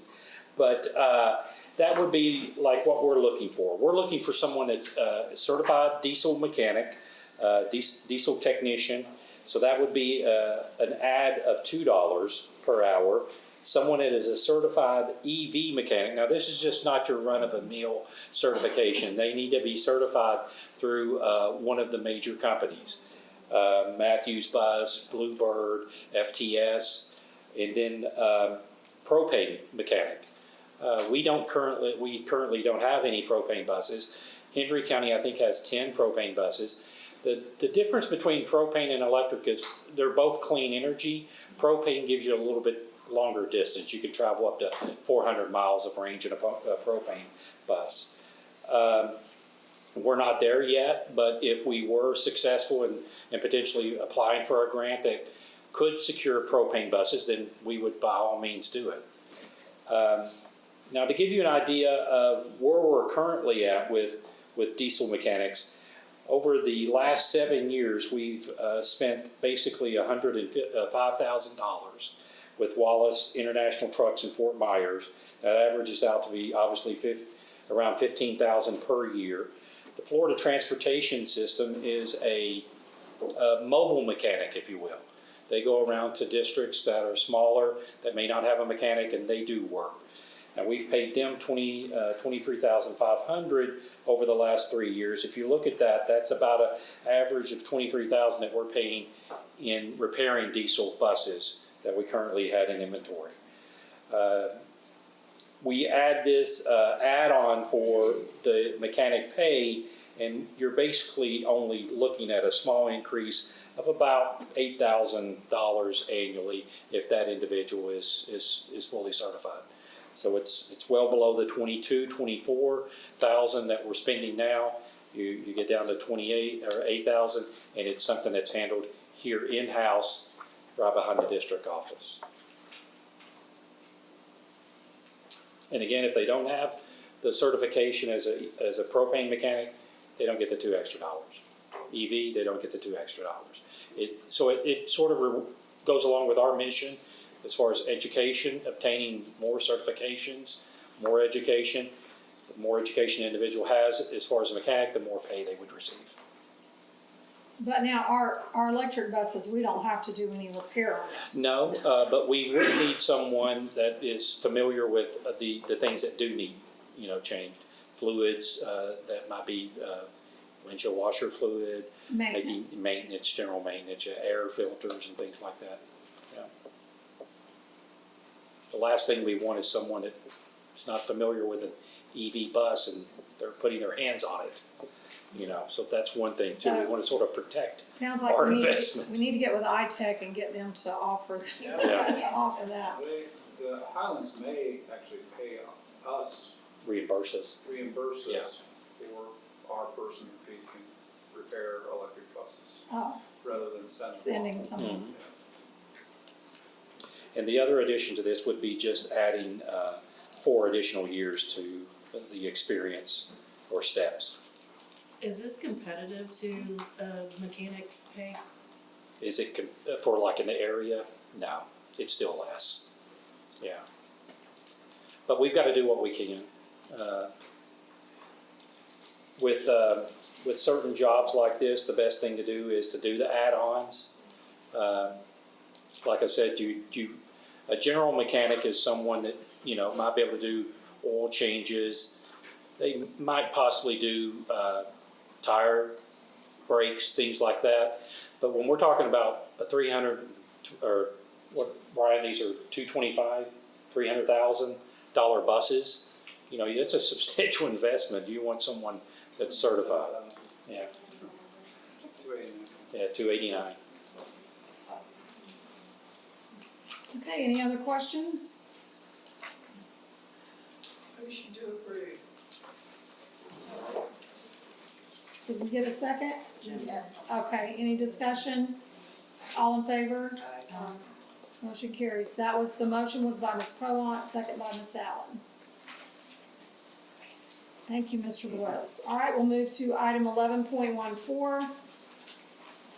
Authorization for legal measures to be taken, including initiating litigation to recoup the funds from former employees who had their terminal pay improperly calculated, who have been identified by the CFO/CPA.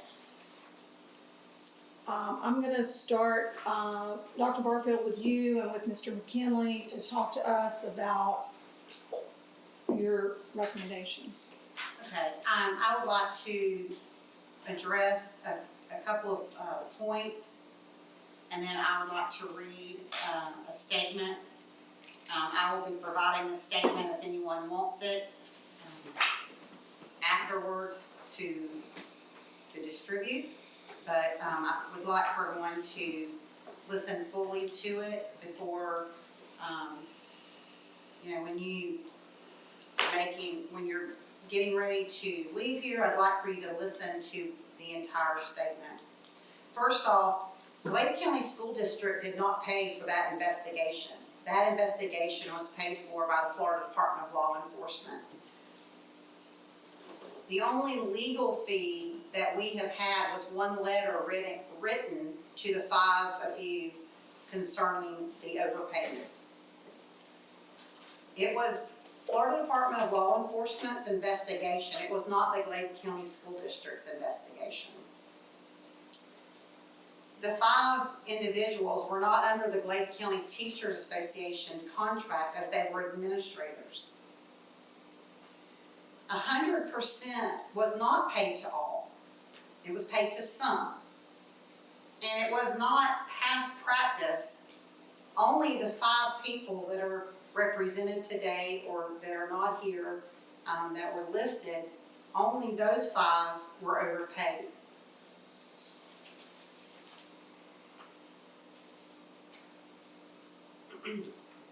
As a superintendent of schools in Glades County, I am compelled to address the impending possibility of a lawsuit involving our school district and the profound impact it has had on our community.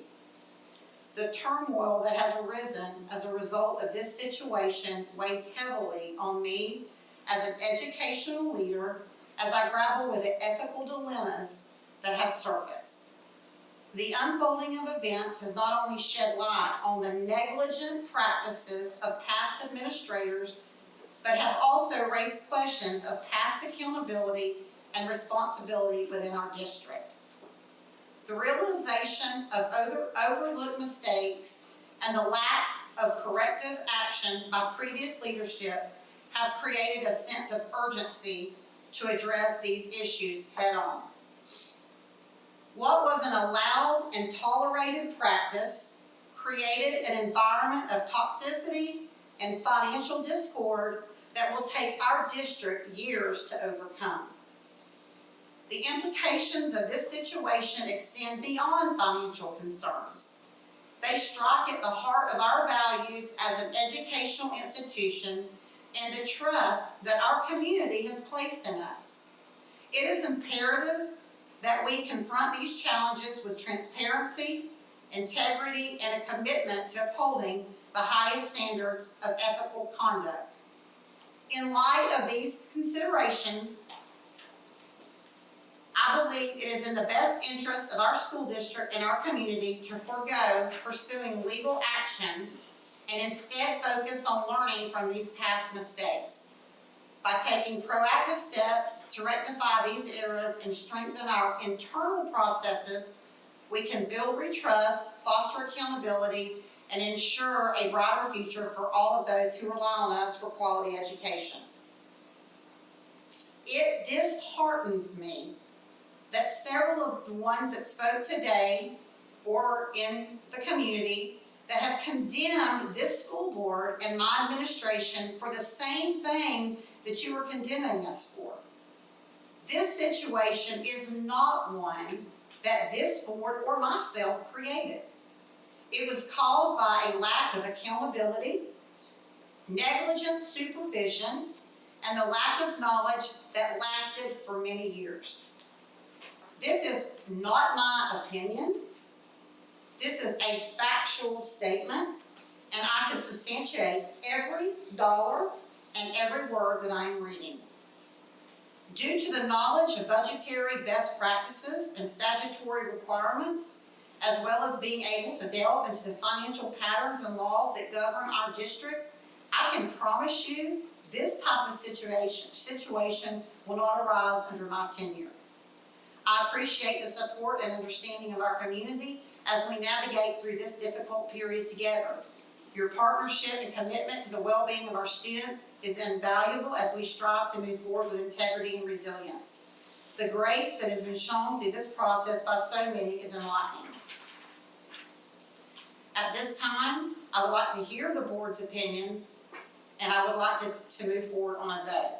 Thank you for your continued trust in our school district and for your unwavering dedication to the success of our students. Okay, thank you, Dr. Barfield. Can you clarify for me that your recommendation is to forego, meaning not to sue? Correct. Not to sue. Correct. Okay. Mr. McKinley, before I go to the board, do you have any comments? Yes, I would implore the board to make a decision, one way or the other. We have to come to grips with this. If the board were to decide to pursue litigation, we've already created problems for ourselves with the statute of limitations by prevaricating for so long. So it's time to take action. It's time to make a decision. It's time to resolve this. While I was talking with Dr. Barfield today, I was reminded of an argument that I often make to the board when they have to make a financial settlement that doesn't taste very good, and I have to point out to them, yeah, it isn't any fun to pay this money, but we need to take into account the cost in the distraction, the dollars and cents of a distraction like this. This puts our leadership into a position where they're taking their eye off the ball. They're working on these problems instead of classroom performance. So you really need to take that into account when you get down to it with these kinds of decisions. So let's make a decision. Okay. So your legal opinion is neither here nor there, but you just want, It's up to you all. We can buy the drinks either way. so either way, we're okay legally. either way, you're damned if you do and you're damned if you don't. You're gonna be, We've learned that. yeah, this is that kind of job. Okay, I just wanna make sure, either action that we choose to take, I'm not- we're gonna be I'm okay. not telling you it's gonna be Okay, hearts and flowers either way. right. Okay. And that this was a criminal investigation, and the reason that it took so long to come to the board was because we had to wait on the Florida Department of Law Enforcement. It wasn't something that this board did, we were waiting on an investigation where there was an arrest made. And I did not feel that it was, I didn't feel that it was ethical on our behalf to ask these people to pay the money back when we were not gonna get the money back from the person that had been accused. Therefore, as it was in your board docs, you saw that, the person that was accused wrote a letter, she paid her money back. Therefore, that is why it's on the board agenda to be discussed. So, we were, statutes of limitations were there, we needed to make a decision. Okay, all right, thank you very much. So I'm gonna open it up to the board, and don't feel like you need to comment. If you want to comment, comment. If you don't want to, it's totally up to you. So I'll begin with you, Ms. Perlot. Well, I have some things I'd like to say. I spent a lot of time with Dr. Barfield yesterday and again today, going over some of this stuff with her.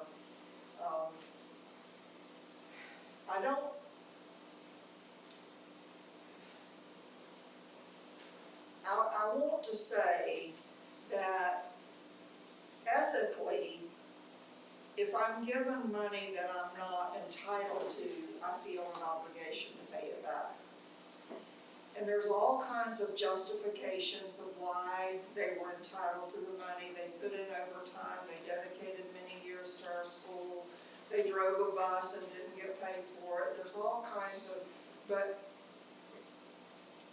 the bottom line is, if I get money that I'm not entitled to, I have to pay it back, ethically and legally. I'm a little disappointed at the anger I hear in some of the voices. I wish we could talk, if we could negotiate, we could talk civilly, but I've heard so much anger. I want to say that I have a great deal of respect for the one person in that list that did come to us immediately after receiving the letter and offer to pay back the money. And that person was told, let's wait and see how it plays out with the others. I was a little disappointed that Moore did not come and say, show me why it's wrong and how I can make this right. And I guess that really, one of the comments that was made tonight at the dais was, this is the thanks we get.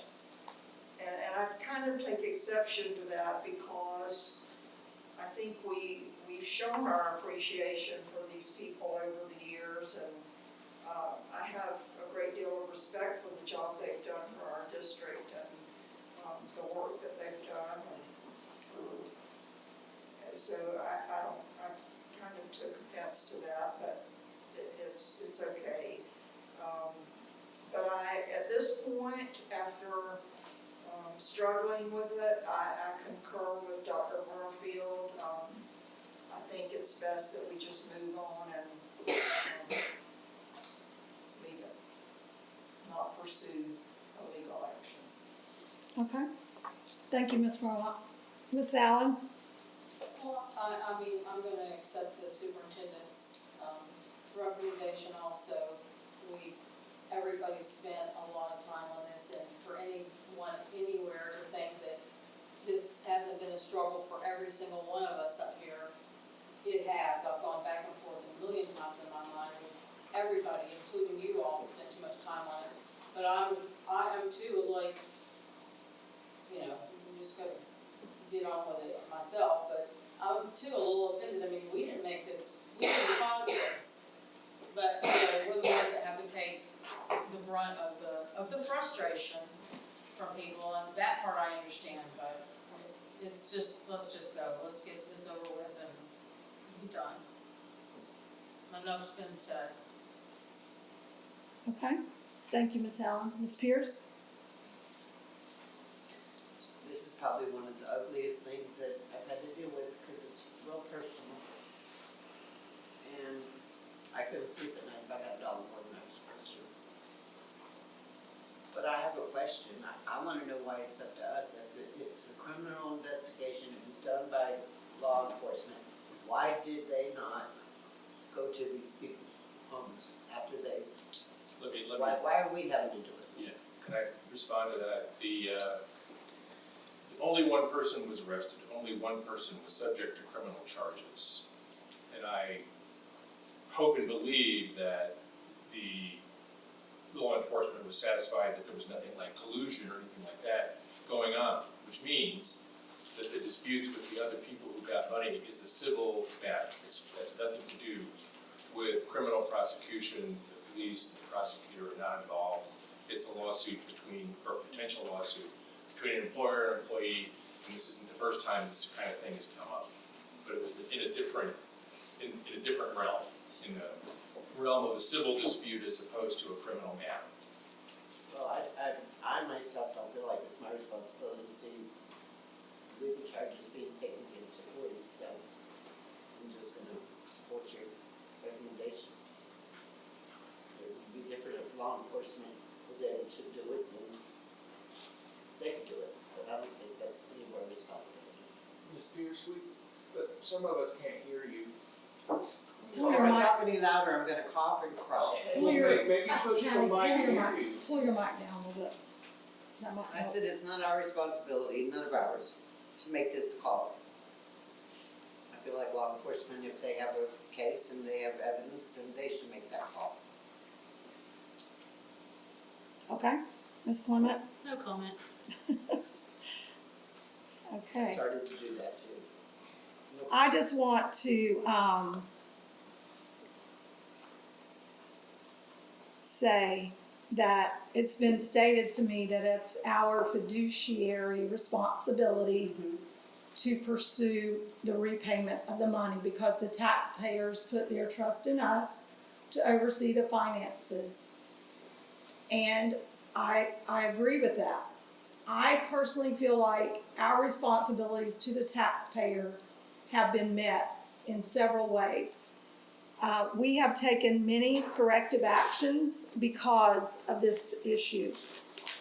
One of the things we've done is Dr. Barfield and I discussed this today, and she assures me that on July 1, all of our administrators will have a contract. So this issue of we didn't have a contract will be solved because that's cloudy. Everyone should have a contract, right? You all probably have contracts where you work. So that's one corrective action that we're going to take. We've also changed our procedures when a teacher moves from a teaching position to an administrative position. They are now paid out their sick days that they had at that time, and they move from that contractual agreement to the new contract that we have with our administrators, which will align, Dr. Barfield, with Florida statutes, okay? So that's the second thing that we've done as a fiduciary responsible act. We have also done away with signature stamps. If you all recall, a lot of this came about because of the use of facsimile signature stamps. We do not have them anymore. Is that correct, Dr. Barfield? No more stamps. No more stamps. We have also reworked the worksheet that is used when employees do terminate. We have a specialist who has checked, double-checked, rechecked to make sure that everything on that worksheet aligns to contract, to statute, to policy. We also now, instead of one person calculating and issuing and signing a check, we now have one person calculate, another person verifies. Then it is brought with the worksheet to the superintendent for a signature. And so I feel like we have recognized there was a problem and an issue, and we've done the responsible thing And to make also- sure it doesn't happen again. Just to add, also, every check that went out of this district office was signed by myself, the school board chair, and checked by Dawn, the finance director, every check. So, I mean, we have checked, double checked, triple checked, but I wanna go back to what you said, just to clarify for the people in this building, this problem didn't start 3 years ago. This was an issue that started back 2013. And I can show you, I think, you know, I'm like, I know. This has been it's just been such a dilemma of what to do, because you wanna do the right thing. You wanna make sure that you are doing your fiduciary responsibility. We wanna make sure, you know, you have to look at both sides. We went back and pulled records from 2013, and it was wrong. The payout was wrong. It wasn't correct. And it wasn't correct with what the statute was. It wasn't correct with we went back. We've done our homework. And when I tell you that if we're gonna hold these 5 people responsible, then we need to go back and hold a bunch of people responsible. And then, as the economics crime unit basically said, we're gonna open up, dirty laundry is gonna be aired on this district, and we don't need that. We have done so many great things in this district in the past 4 years, and we have turned the projection of this district. I do not wanna bog ourselves down anymore. The money, the $70,000, is minute compared to the time that Dawn Martin has spent on pulling records. No, we've only paid Mr. McKinley one time to write a letter, but I guarantee you the amount of time Dawn Martin or myself or my directors or Mr. Gressett have been up at this district office 10, 11, 12 o'clock at night pulling records, going through computers, meeting with FDLE officers. This didn't just happen one day. We met with an FDLE from Sebring out of their main headquarters.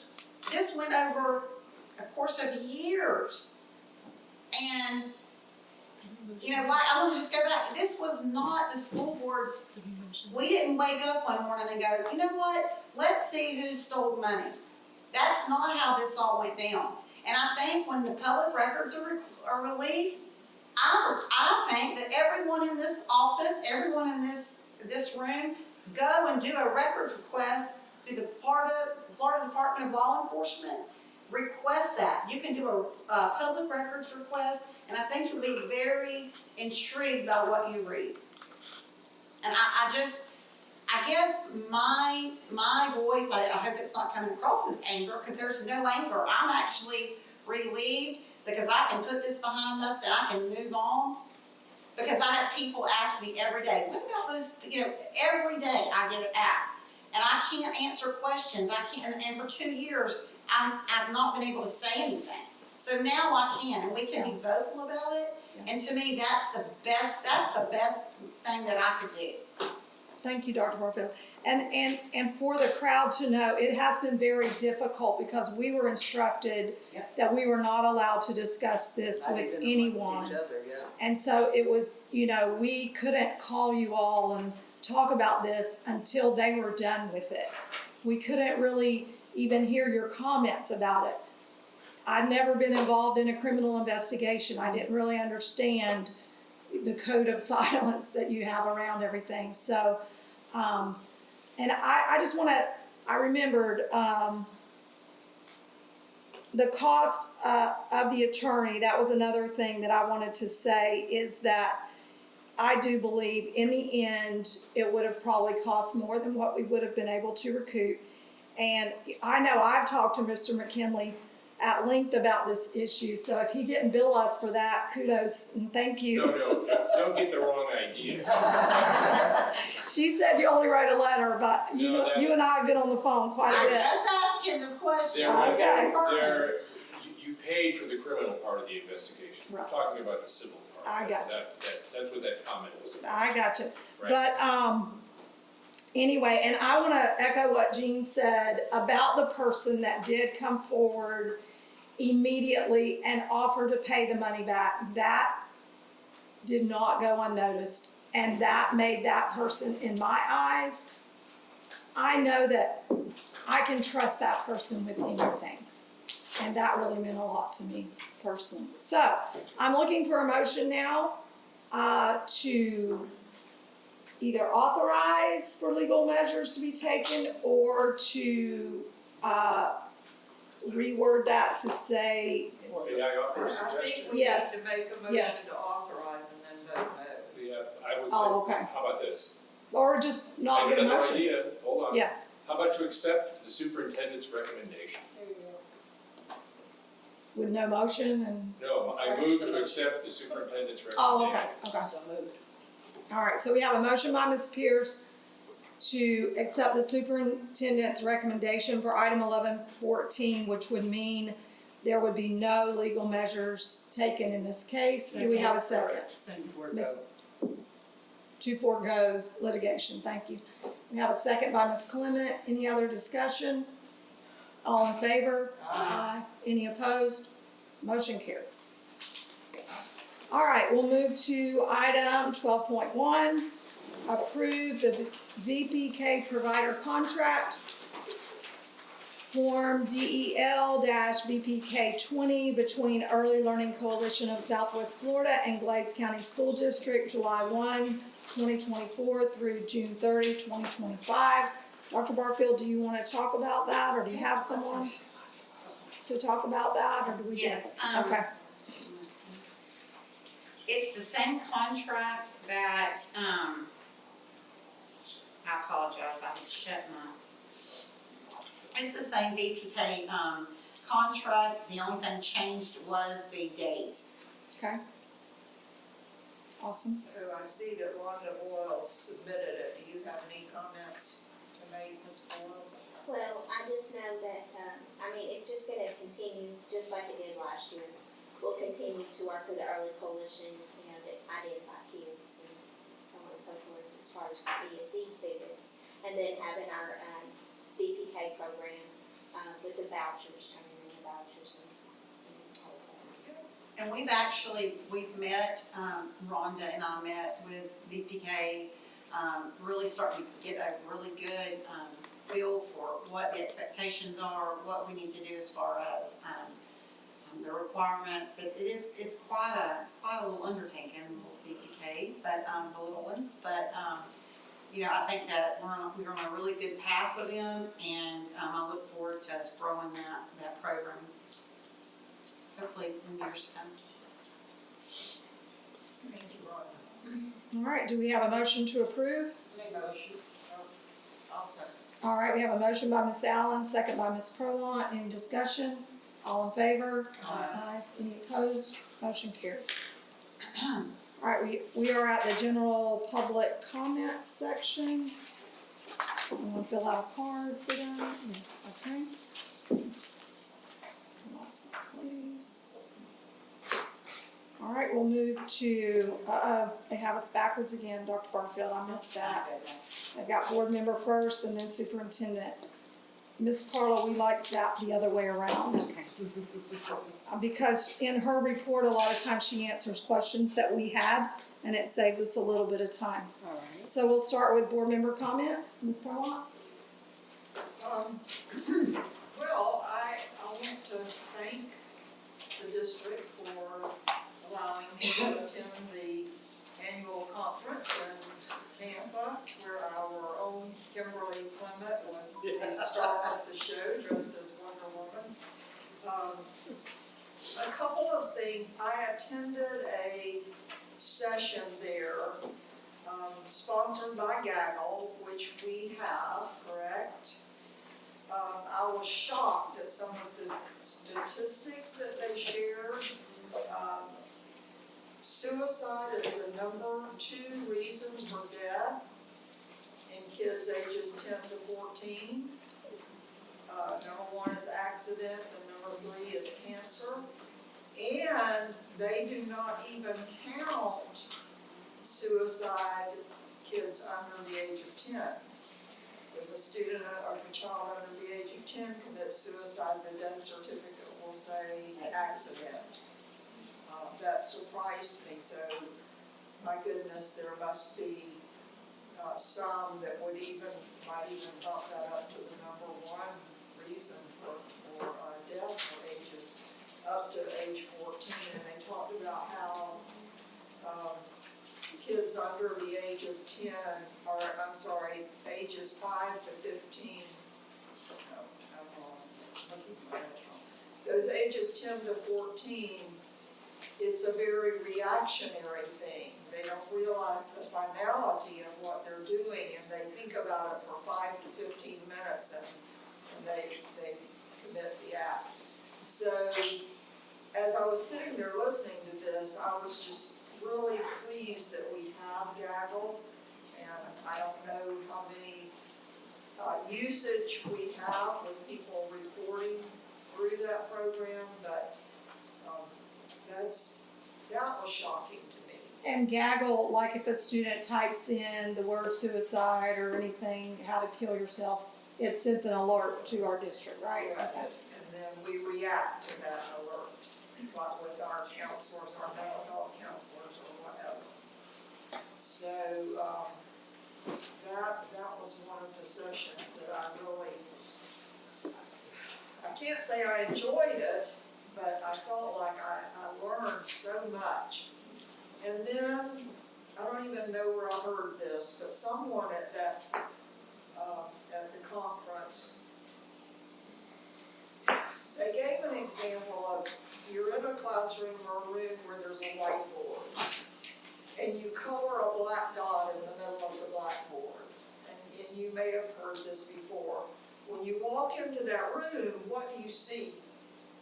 You immediately look at that black dot, but there's so much white around it, and I think sometimes as a school district, we tend to look at those black dots.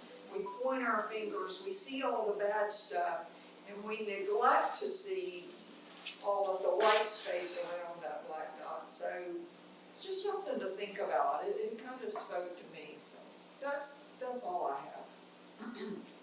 Well, I really am sorry that you didn't wear the Catwoman outfit, but. Well, I was going to, but you let me down and didn't come, so. She didn't really have a choice. Yeah. I decided to have my appendix out and miss the conference, so. All right, Miss Allen? I don't really have anything new except for welcome, Carla. Oh, thank you. You haven't run screaming and crying yet, so. Yeah, and she's not gonna. You're not gonna.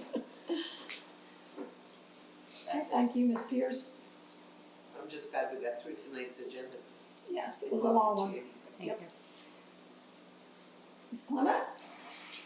I do have to say I'm very, very, very excited. There is a new employee coming on board, and she has made it very vocal on Facebook, and she is looking for all the information that she can throughout the county, state, and national levels for youth agriculture.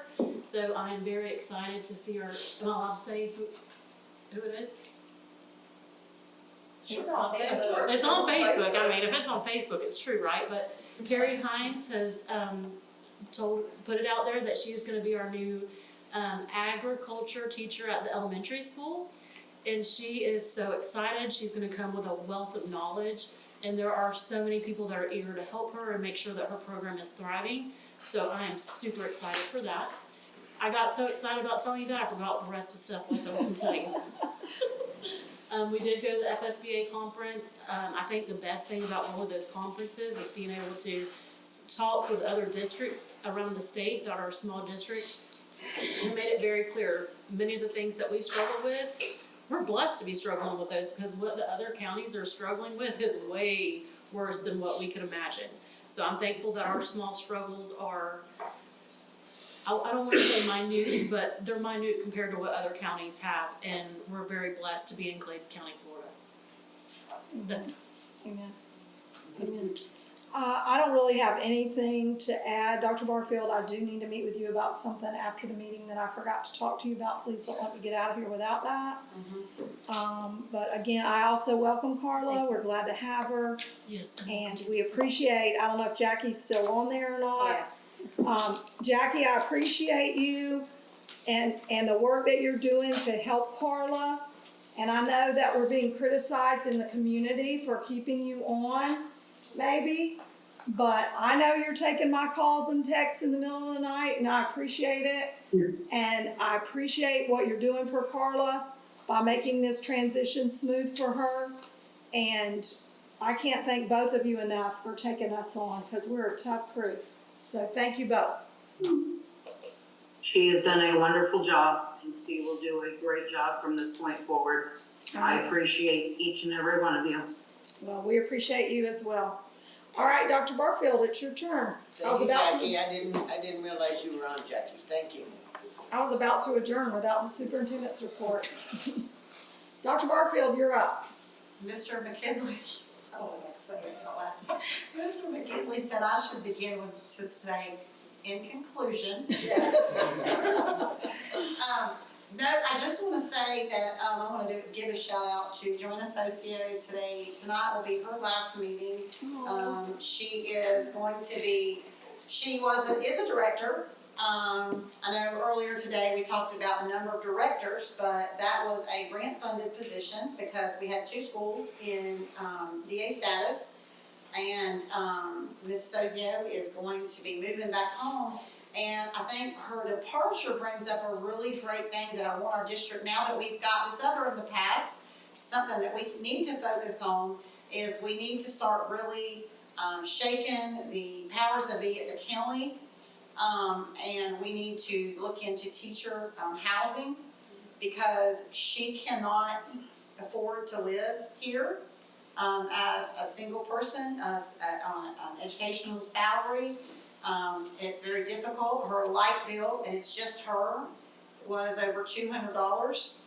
And we have to do better. And so we've got to think outside the box and come up with ways that we can create livable and affordable housing for our teachers and our staff. I know that Glades County Public School System is not the only group that has that need. I know the Sheriff's Department also has it, as well as the people in the courthouse, but we have to look at ways to address that. So we need to maybe put it in gear, working with the county as well as the EDC to come up with housing. So, but I do want to thank her because her work has been very hard. However, she has done a great job for us, and you know, I know that when we spoke of the amount of directors, one of the things I will say is, you know, times change, and so have requirements and things that are needed. Things that were needed 10 years ago, we added on top of that. Just like Mr. Gressa's position, that was not a position that was needed as even 5 years ago. Even so, that was the state said we had to add that position. So yes, there were added positions, but that was because it was a requirement. It's not something we wanted to do. We have not had a curriculum director in our district for a year. That cost was put with, Ms. Socio took that on, and a grant paid for that. So that was something that the district, so yes, it may look like there was a lot of people, but I can promise you it wasn't at a additional cost to the district. I will also say this, and I don't want to put this person on the spot, and I'm not saying this for any other reason, but to acknowledge her work. But Ms. Harris, when she did work here, did about 5 people's positions. And I think at times, that was probably a frustration at first because, and I know when she was here, when I first took office, she actually, you know, she was doing grants, she was doing curriculum, she was doing technology, I know it had to be frustrating. And so, I mean, we all do things. I look at my directors, I know the time, I know what they're doing on the weekends. I know the drives they're making, I know the sacrifices, and I appreciate it. I don't have answers. I wish that financially it was different. I wish that I could pay teachers more. But I think that our board has really done a good job at bringing it up. I mean, like I said, when we first started 4 years ago, it was $38,000. Now it's $51,000. That's a huge jump. We need to continue improving, and I am blessed that we do have a great working relationship with our teachers union. And I know as we go into negotiations, you know, it's a good feeling that we have that opportunity to work with them. It's not, you know, we're not mad at each other. You know, we don't always agree, but that doesn't mean that we don't work well together. But I do feel like that there's this perception that, you know, we're just sitting over here, you know, doing nothing. There is not one director that doesn't work every day and into the night. And I appreciate them. I appreciate my administration. I'm really happy to report that right now, we have only,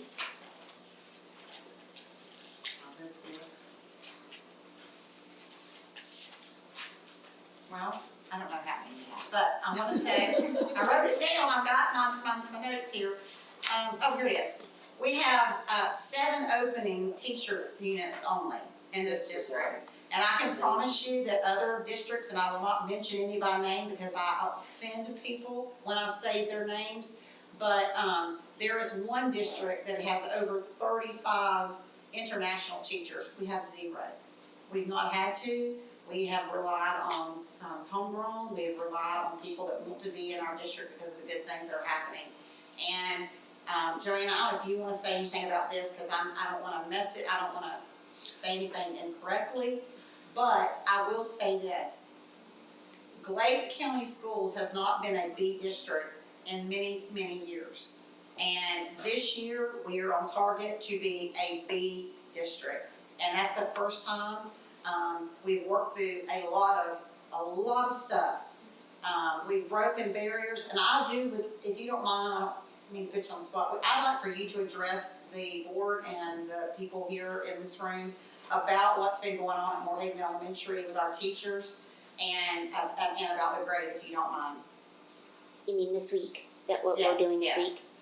So our grade, as we stand now with all of our schools, have calculated their grades.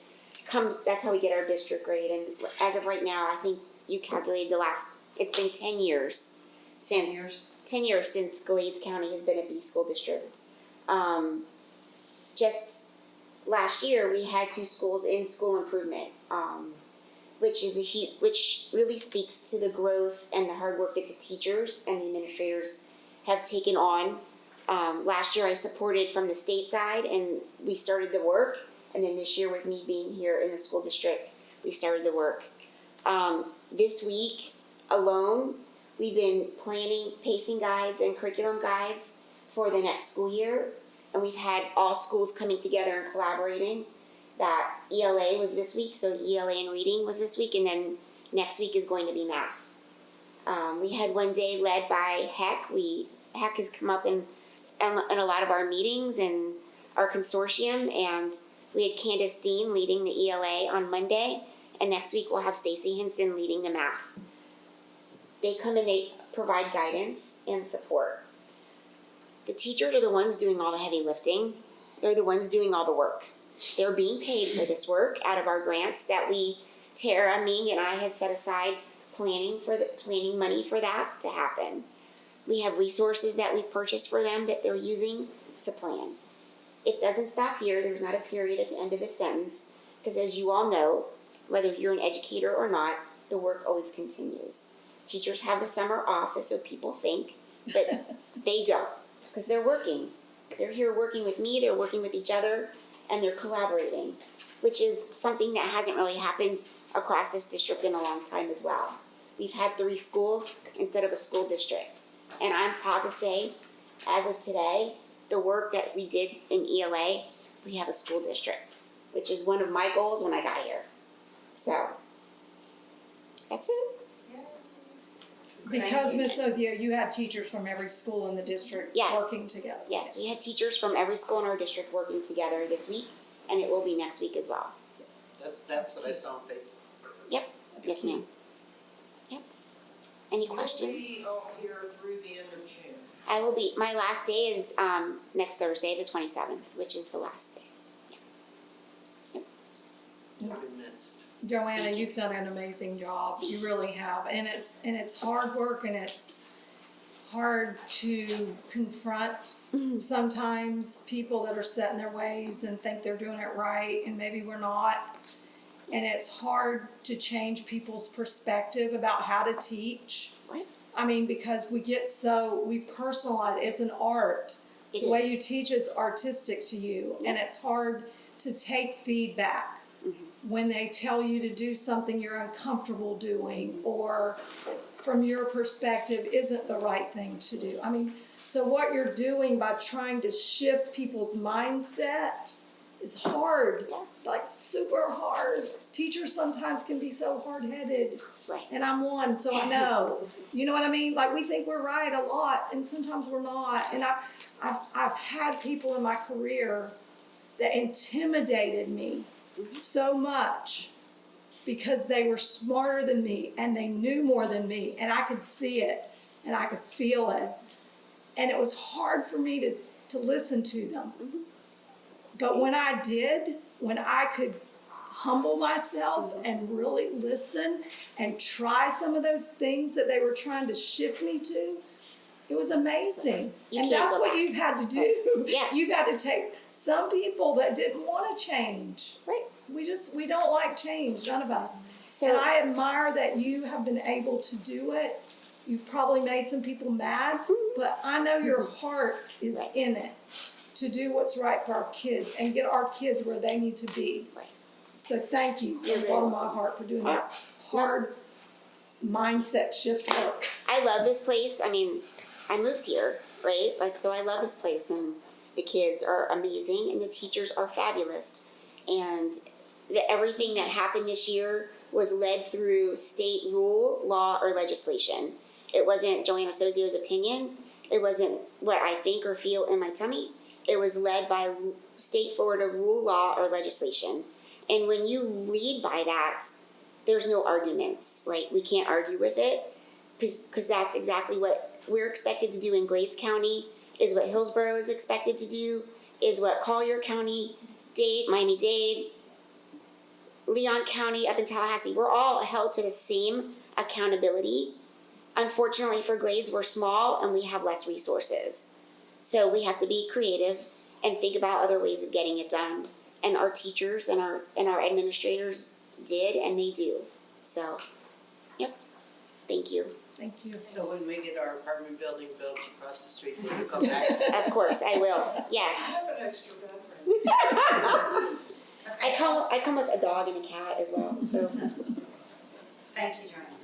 Dr. Crawford, didn't we put an RFP out for housing?